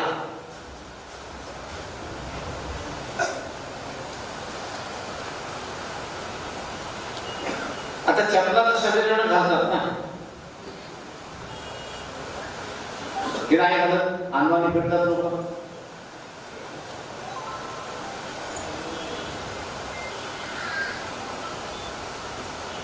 डोळस आपण चालू असतो त्या काळात, की जसं उत्तर प्रदेश मधला असणारा चर्मकार समाज होता, तो बाबासाहेबांकडे आला. तो म्हणाला की आपण तर आता हे सगळं सोडणार आहोत. त्या बाबासाहेबांना शिवाय सांगितले हे सोडायचं नाही, हे सोडायचं नाही. हे उद्याचा असणारा अर्थव्यवस्था आहे. या अर्थव्यवस्थेचे तुम्ही मालक होणार आहात. उत्तर प्रदेशमधल्या चर्मकाराने बाबासाहेबांचं ऐकलं. त्यांनी चमड्याचा व्यवहार सोडला नाही, व्यापार सोडला नाही आणि आज ते आपल्यापेक्षा चांगली आहे. आणि आपण का बघतो तर त्यांनी उद्याच्या काळामध्ये काळामध्ये ज्याला हीन मानलं जात होतं ते उद्याचा व्यापार होणार आहे.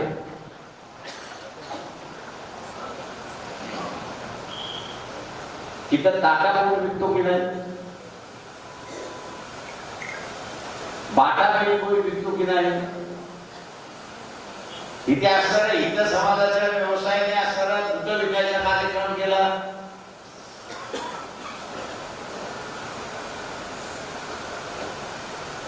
चमड्याशी संबंध म्हणून हा असताना हा अस्पृश्य अशा जुन्या काळची पद्धत. ज्याचा ज्याचा चमड्याचा कालखंड आला तो अस्पृश्य. याच कारण इथे भोंगळ होते म्हणून ते लक्षात. मला एक सांगा, एकाला नाचायचं असेल तर बिना वाद्याने तो नाचू शकतो का?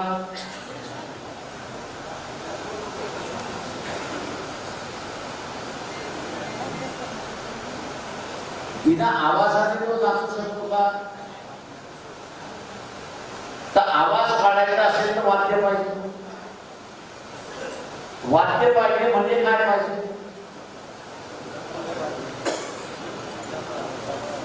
वाद्य पाहिजे म्हणजे काय पाहिजे?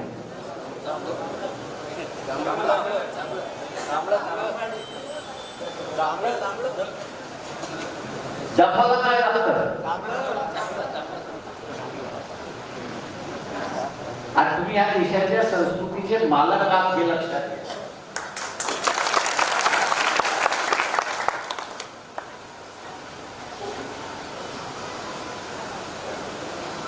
आता एक डब करणं सुद्धा सायन्स.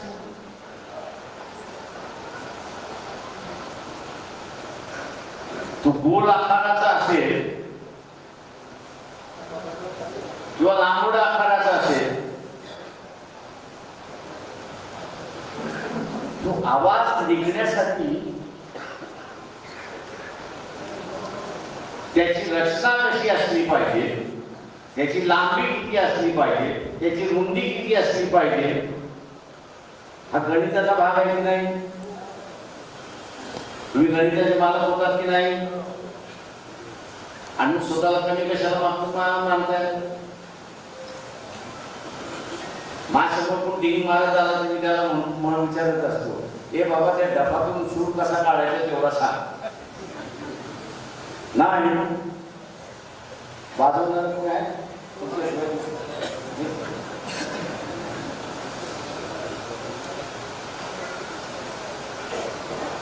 आता तुम्ही सगळी नवीन झालेला सुधारलेली अवस्था अशी मानतो. आपलं जुनं बांधण्याचं जे आहे ते टाकावं अशा व्यवस्थेमध्ये तुम्ही सगळेजण आहात.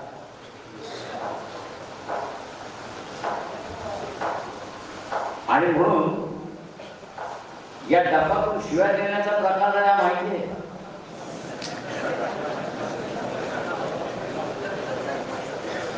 माहिती आहे का? माहिती आहे ना? ती कला आपण कोणाला येते का?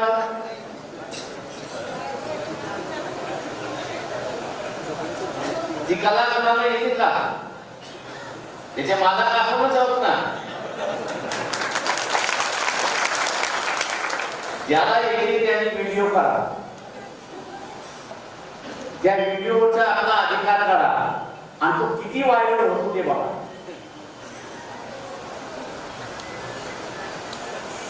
आपली कला आपल्याला मार्केटिंग करता येईल. मारामाराचं भांडण तुम्हाला सगळ्यांना माहिती आहे. त्यापासून सुरुवात झाली की 2 तास झालं तरी थांबत नाही. तो याची काढतो, त्याची काढतो, याची काढतो, तिच्या काढतो, सर्वच काढतो.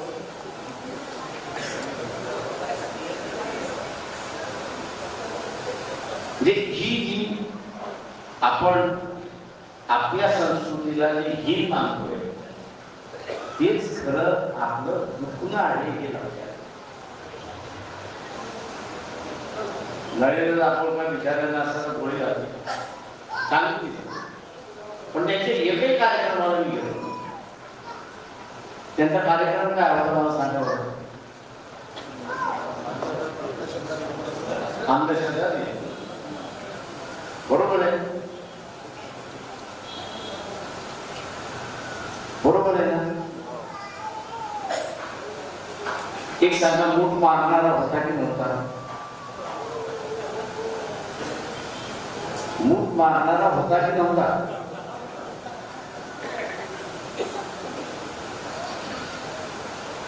आता मूठ मारतो म्हणजे काय करतो नेमकं?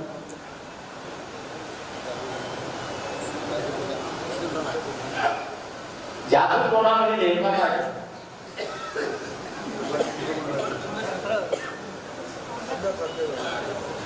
तुम्ही शेण खाताय ना. आता त्याला इंग्रजी शब्द वापरला जातो हिप्नोटाइज.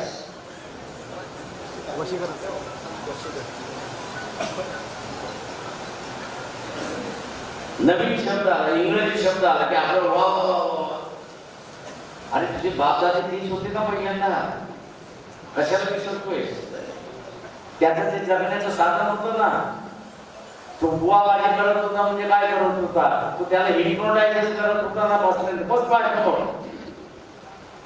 आणि त्याला डोंगराला लावायचा. डोंगराला लावता लावता काम तुझ्या करणी झाले. मग आता काय करावं लागेल? 2 बोकडं द्यावी लागेल, 1 कोंबडी द्यावी लागेल, 4 अंडं द्यावी लागेल. तो आपलं महिन्याभराचा हिशेब करायचा आणि त्याला सांगायचं की हे तुझ्यावरती झालेलं आहे. हे आता काढून दिल्याशिवाय उपयोगाचं नाही. समोरच्या विचारात त्याला असं वाटतं हिप्नोटाइज केल्यामुळे माझ्यावरती करणी झाली, हे दिल्याशिवाय माझ्यावरती करणी जात नाही. तुमच्याकडे जमीन होती? बापराकडे जमीन होती का? कुठलं काम होतं का? नाही. मग त्यांनी जगायचं कसं? हे बुवा पाहिजे, त्याचं सायन्स होतं, जगण्याचं होतं, एक साधन होतं. हे आपण लक्षात.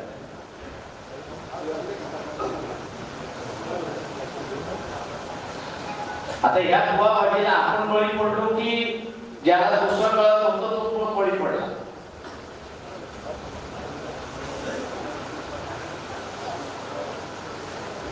ही जगण्याची साधनं. जुन्या व्यवस्थेमध्ये जगण्याची साधनं नव्हती. जमिनीशी संबंध नव्हता, व्यापाराशी संबंध नव्हता, पैशाशी संबंध नव्हता. आणि तो जगणार कसा? त्याने जगण्यासाठी जी निर्माण केली त्याची एक कला आहे. त्याचं हे एक सायन्स आहे, रसायन आहे. पार्लमेंटमध्ये माझ्या बरोबर असणारं एक डॉक्टर राम पासवान भोला म्हणून होता.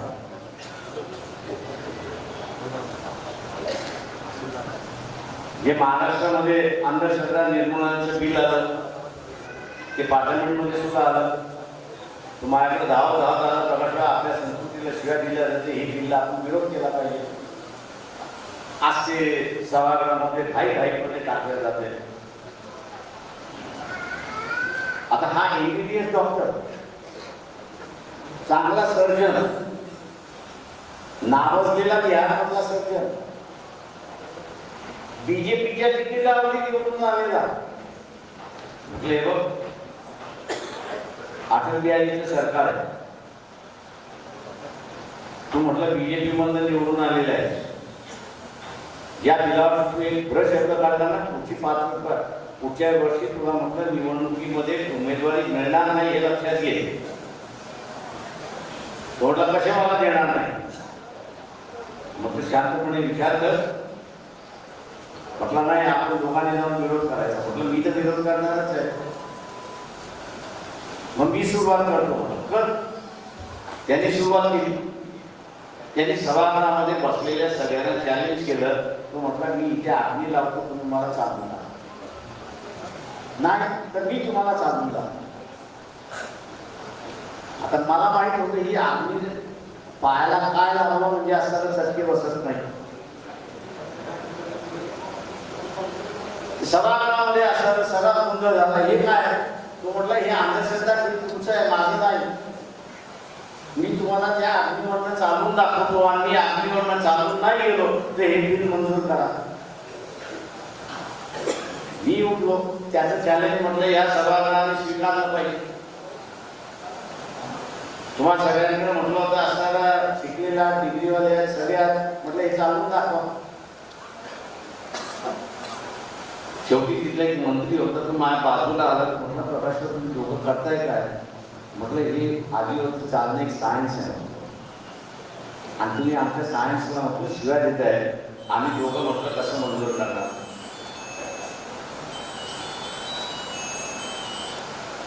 म्हटलं एक सायन्स आहे. म्हटलं होय सायन्स आहे. आम्ही म्हटलं अनुमानी चालवून दाखवतो तुम्हाला. म्हटलं ते सगळे कोळसे तुम्ही घेऊन या, रॉकेट तुम्ही टाका, पेट्रोल त्याच्यामध्ये तुम्ही टाका, त्याला असं लाल लाल भडक होऊ द्या म्हटलं होतं आणि आम्ही दोघे म्हणून तुम्हाला चालवून द्या. आमचं काही नाही म्हटलं, आमचं फक्त चालणं लोकांचं आहे. सभागृहात स्पीकर होता आमचा.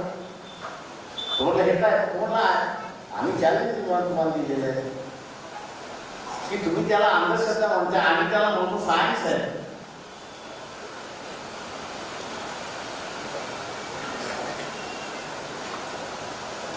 शेवटी ते म्हटले आपण 2 दिवसानंतर 2 दिवसांनी केल्यानंतर आम्हाला दुसऱ्या दिवशी दोघांनी स्पीकरनी बोलवलं. का मान हे करताय? ते म्हटले आमच्या संस्कृतीला शिवाय द्यायच्या.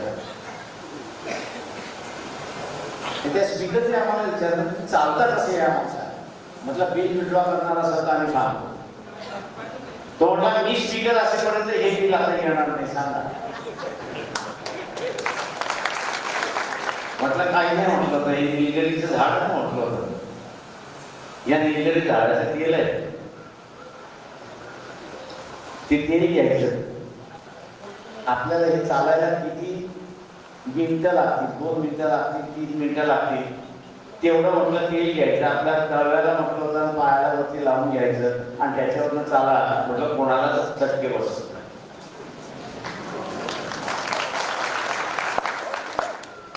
म्हटलं आता हे आमचं संशोधन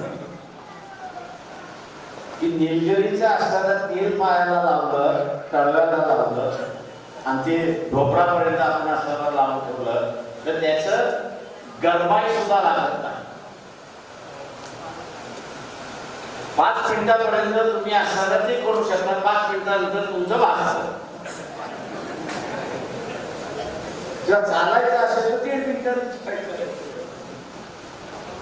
आता लोकांना काय वाटतं की हा 1.5 मिनिटांमधला चालला अग्निवरनं म्हणजे काय? दैवी शक्ती आहे. ते दैवी शक्ती ही संकल्पना त्या काळच्या लोकांचं पोट जगण्याचं साधन होतं. हे आपण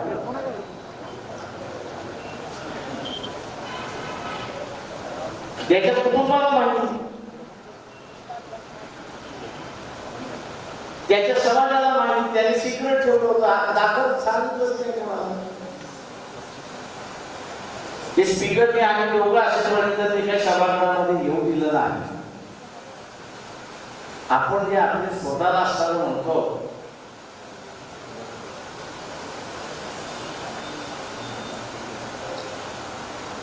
कमकुवत, आपण जे स्वतःला म्हणतो हे पहिल्यांदा डोक्यातून काढा.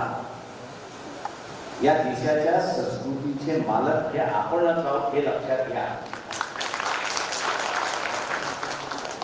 माझं लक्ष्मण मानेशी फार भांडण झालं. 78-80 साली त्यांनी असं एक पुस्तक लिहिलं होतं, 3.5% संस्कृती. नगरमध्ये परिषद झाली. मला सांगितलं तुम्ही या पुस्तकावरती बोला. मी त्याला म्हटलं भांडण नाही, मला माझं तुम्हाला म्हणणं पटणार नाही. तुम्ही बोललंच पाहिजे या पुस्तकावर. म्हटलं भांडण तयार, भांडणाला तयार राहणार. तर माझं ओपनिंग स्टेटमेंट होतं की 3.5% संस्कृतीच नाही. आणि लक्ष्मण मानेला ते कळलं. आणि मग मी जे कोल्हापुरापासून सुरुवात केली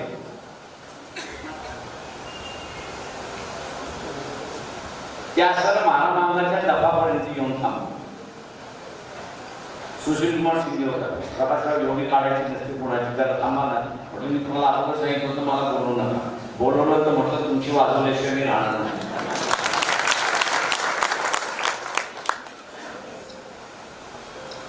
म्हटलं त्याची संस्कृती नाही म्हणून त्याची संस्कृती आहे, आणि ज्याची संस्कृती आहे म्हटलं त्याच्या बाजूला त्याची संस्कृती आहे, त्याला पण म्हणून संस्कृती नाही.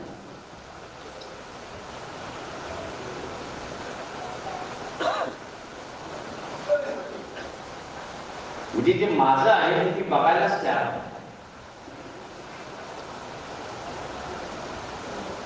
माझं जे आहे ते बघायलाच तयार आहे, आणि त्याचं उदो करायला सुद्धा मी तयार आहे.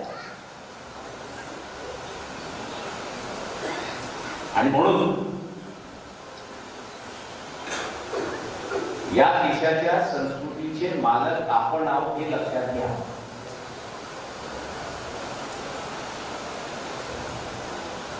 जे मोहन भागवत पापशालन करायला निघाले, तुमच्या संस्कृतीचं चोरलेलं आहे एवढं लक्षात. ही चोरण्याची आवड आहे. आपण असं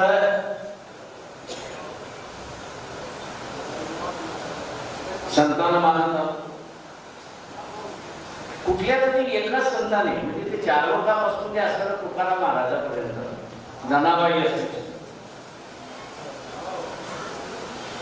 या कुठल्याही संताने एखाद्या स्त्रीला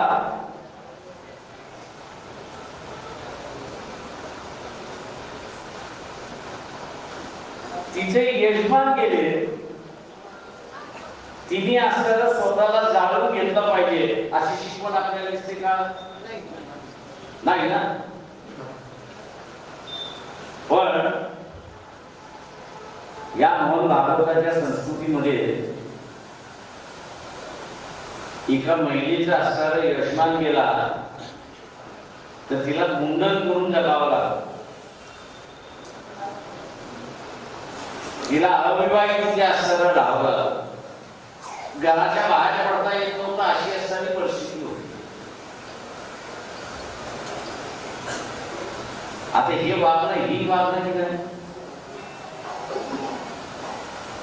हे वागणं ही वागणं की नाही? आणि संतांनी सांगितलं माणूस जन्माला येतो, तू कधी नाही कधीतरी मरणार आहे किंवा मरण हे आठवत आहे, त्याला आपण असं स्वीकारलं पाहिजे. आणि एखादी अशी अद्भुत घटना घडली एखाद्या महिलेच्या संदर्भात तर तिला असताना पुनर्विवाह, गंधर्व विवाह आपण त्याला म्हणतो, तो करण्याचा तिला असताना अधिकार. म्हणजे ज्या संस्कृतीचे आपण वारसदार आहोत त्या संस्कृतीमध्ये महिलांचा आदर आहे. आणि मोहन भागवत त्या संस्कृतीचे असणारे प्रतिनिधी आहेत. त्या संस्कृतीमध्ये महिलेला आदर तर सोडून द्या, पण वस्तू म्हणून त्या ठिकाणी वापरला जातो.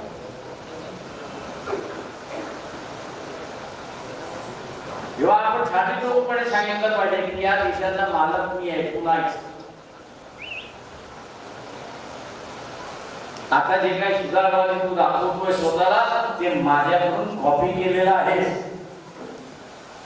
आणि म्हणून आपण बघत असाल मोहन भागवतांनी नरेंद्र मोदीला सांगितलं, काय सांगितलं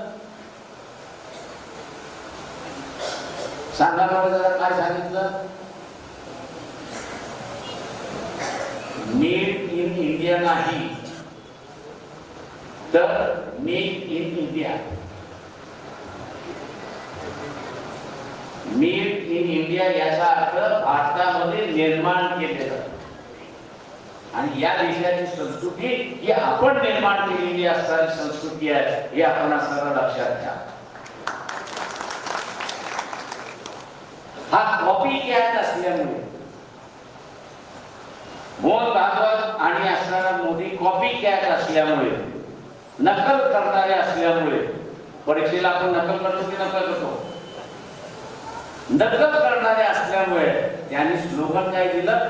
मेक इन इंडिया. व्यक्तय का पण भारतामध्ये गेले म्हणून एवढं सांगा. आम्ही संस्कृती निर्माण करणाऱ्या आणि ते निर्माण केलेली संस्कृती अनुकरणारे अशी असणारी परिस्थिती आहे. आता निर्माण करणारा मोठा की कॉपी करणारा मोठा? मागे आपण स्वतःला सगळ्यांना मानतो. एवढंच आहे की सध्याच्या व्यवस्थेमध्ये शिक्षण हे सगळ्यात महत्वाचं आणि म्हणून बाबासाहेब म्हणाले की ज्यांनी ज्यांनी शिक्षण घेतलं तो गुरखल्याशिवाय राहणार नाही.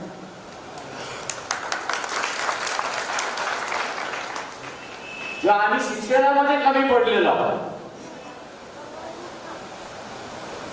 तेव्हा एकमेव टार्गेट आपला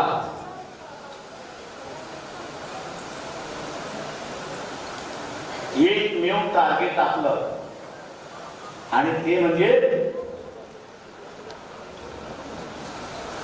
की शिक्षण हे मी घेणार, नोकरी लागते न लागते हा वेगळा आहे. शिक्षणातून आता नवी दृष्टी मिळते, शिक्षणातून नवीन निर्माण जे होते ते मी करतो. इथे शिक्षण नसताना सुद्धा आपल्या पिढी जाताने संतांचं साहित्य निर्माण केलं, एक विचाराचा ओघ त्यांनी असताना उभा केला. आज शिक्षण घेऊन ते आम्हाला सर उभं करायचं आहे हे आपण असं लक्षात, एक चारित्र्य त्यांनी असं उभं. राज्यसत्ता नसता, कसलाही आशय नसता, लोकांमधनं पाठिंबा मिळतोय म्हणून असताना इथल्या सगळ्या संतांनी एक व्यवस्था निर्माण केली. ते बसवेश्वर असतील, ते भगवान बाबा असतील, ते असं गुरु नानक असतील, ते महावीर असतील, ते बुद्ध असतील, जे चालक असतील, तुकाराम महाराज असतील, यांनी चारित्र्य उभं. या चारित्र्यावरून मला असं एक आठवलं. तमाशा किती जण बघतात? लागायचं नाही.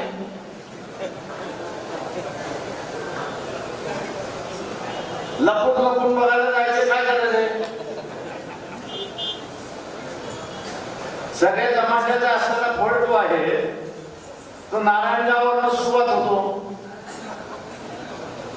सगळे फळ बघायचे असेल तर ऑगस्ट मध्ये या, तिथे सगळे फळ तुम्हाला दिसतील. सप्टेंबर मध्ये पूजा होते, सगळे फळ मागले असणारे आपापल्या इलाक्यामध्ये निघतात. किती जणांना तमाशा बघितला मला सांगा, हात वर करा. चांगली गोष्ट आहे. एकाने तरी प्रामाणिकपणे सांगितलं मी बघितलेलं आहे. मला एक सांगा की जेव्हा गवळण येते ती येते कशी?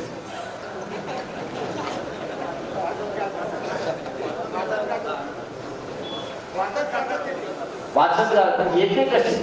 वाचत राहतो ती येते कशी?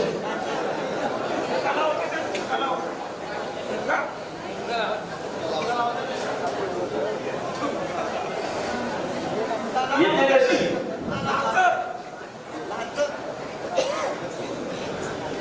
काय तमाशा बघायला जातोय?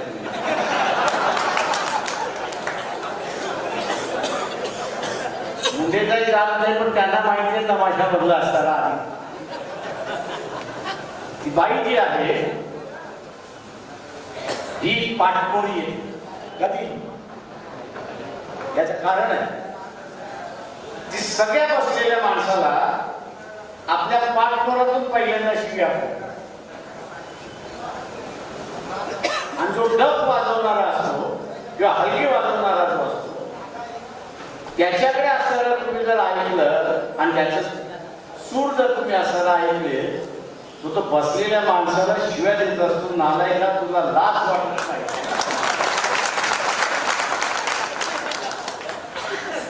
की त्या बाईच्या असताना बेआबरू करतोय, तिच्या अर्थव्यवस्थेचा असताना विषय अर्थव्यवस्थेचा तिचा गैरफायदा करतोय, की तो 5 मिनिटाच्या समोरच्या माणसाला शिव्या घालत असतो आणि समोरचा माणूस काय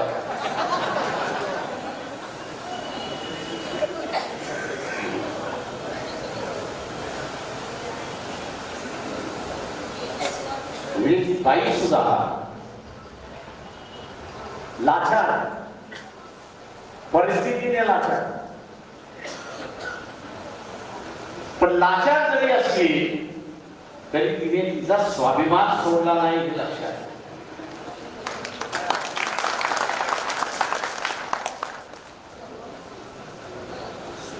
तिने तिचा स्वाभिमान सोडला नाही.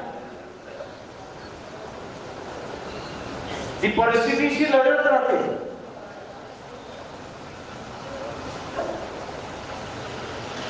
आज आपल्याला सुद्धा एक लक्षात घेतलं पाहिजे की आम्ही सुद्धा आमचा स्वाभिमान सोडता कामा नये.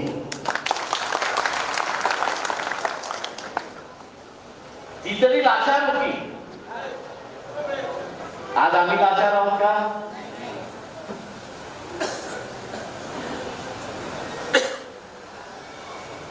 ज्या दिवशी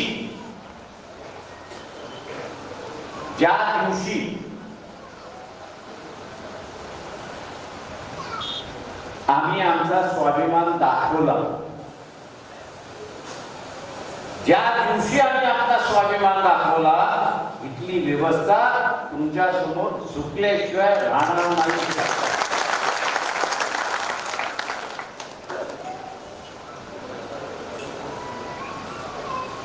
झुकल्याशिवाय राहणार नाही. आणि स्वाभिमान दाखवायचा म्हणजे नेमकं काय करायचं?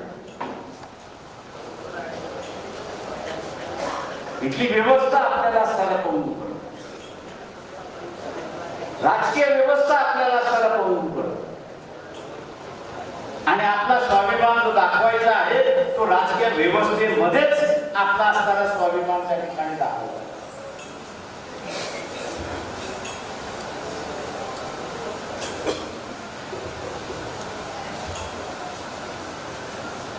राजकीय व्यवस्थेमध्येच आपण असणारा स्वाभिमान आपला दिसतो. आणि हा स्वाभिमान दाखवायचा असेल तर आपण असणारा एक लक्षात घेतलं पाहिजे की इथे आपण असणारा लढावं.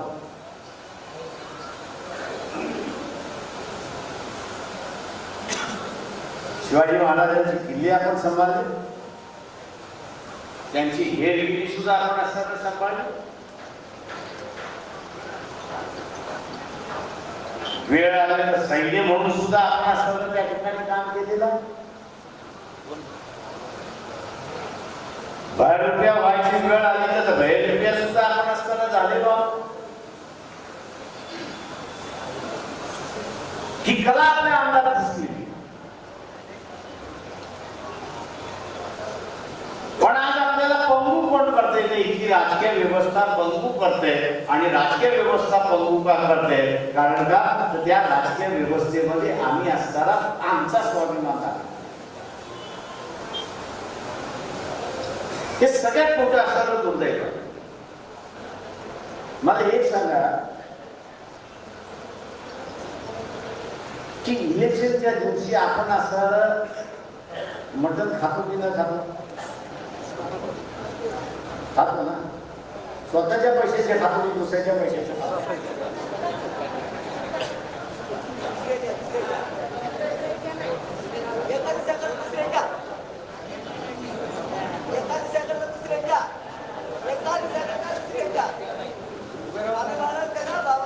हे एक लक्षात घ्या की जुन्या व्यवस्थेमध्ये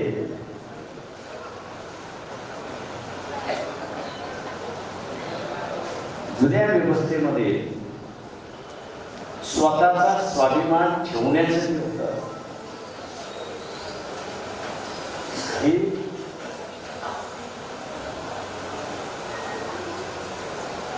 संतांच्या वाणीमधलं गाथा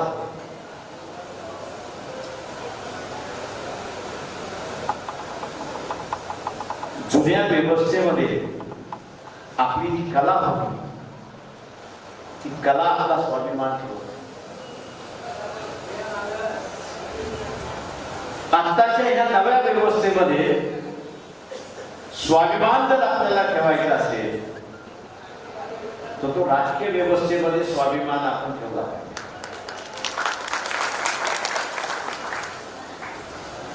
आज आपण असं जे म्हणतोय आम्ही संकटात आलोय, इतर कोणी आपल्याला संकटात आणलेलं नाही तेवढी ताकदही नाही त्याच्यामध्ये. माझ्याकडे कार्यकर्ता होते 80 साली पुणे जिल्ह्यात.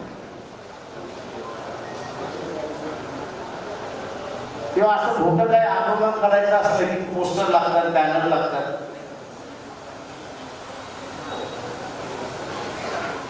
तिथं म्हणायचं साहेब इथेच काय अरे म्हटलं आंदोलन एवढं मोठं करायचं आपल्याला पोस्टर पाहिजे, बॅनर पाहिजे, किती खर्च येईल?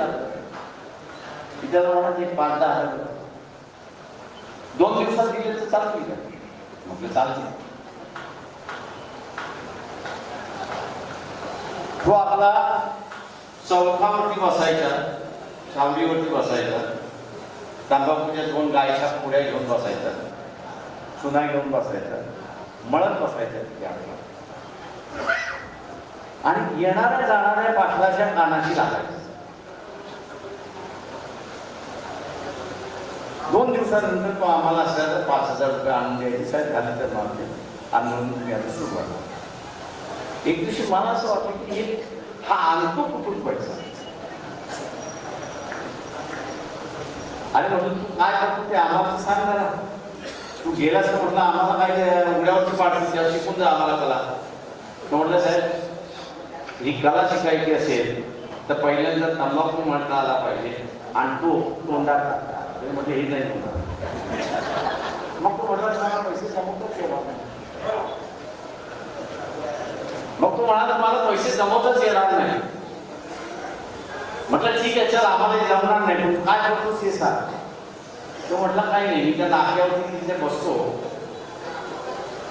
मी प्रत्येक वेळेस वेगवेगळा नाका त्या जिल्ह्यातला पकडतो आणि ओळख असल्यामुळे एका पाटलाच्या खानात दुसऱ्या पाटलाच्या विरोधात चालतो आणि अजून माहिती काढायची असेल तर त्याला म्हणतो ते तुमचं.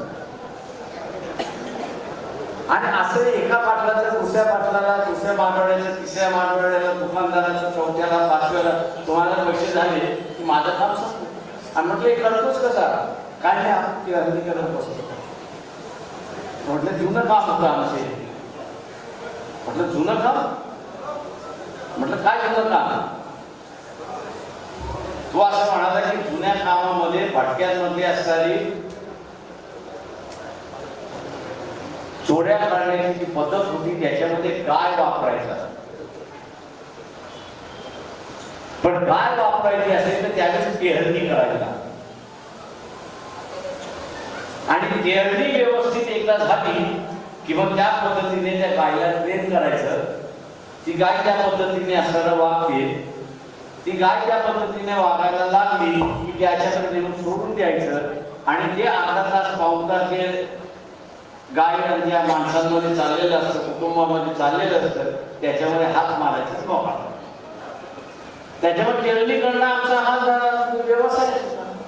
त्याच्यात जाणाऱ्या येणाऱ्यामध्ये कुणाकुणाचं भांडण झालंय, कुणाकुणाचं भांडण लागणार आहे किंवा लावू शकतो हे टेहळणी करून माहिती घ्यायची आणि आपला कुटुंब मोकळा करायचा अशा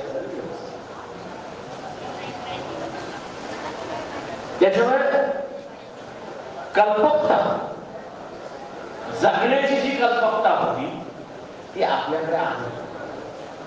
आज ती कल्पकता लूप झाली असं मी म्हणेल नाही. शिक्षण नसल्यामुळे नव्या पद्धतीने आपल्याला वापरता येत नाही अशी असणारी परिस्थिती आहे. आणि म्हणून शिक्षण हे आपण असताना त्या ठिकाणी घेतलं पाहिजे. निवडणुकीच्या याच्यामध्ये आपण आपला असणारं चारित्र्य निर्माण केलं तर या ठिकाणी ही व्यवस्था आपल्याशिवाय चालू शकणार नाही, आपल्या समोर सुटल्याशिवाय राहणार नाही. आयोजकांनी या ठिकाणी बोलवलं, आपण सगळे जमला.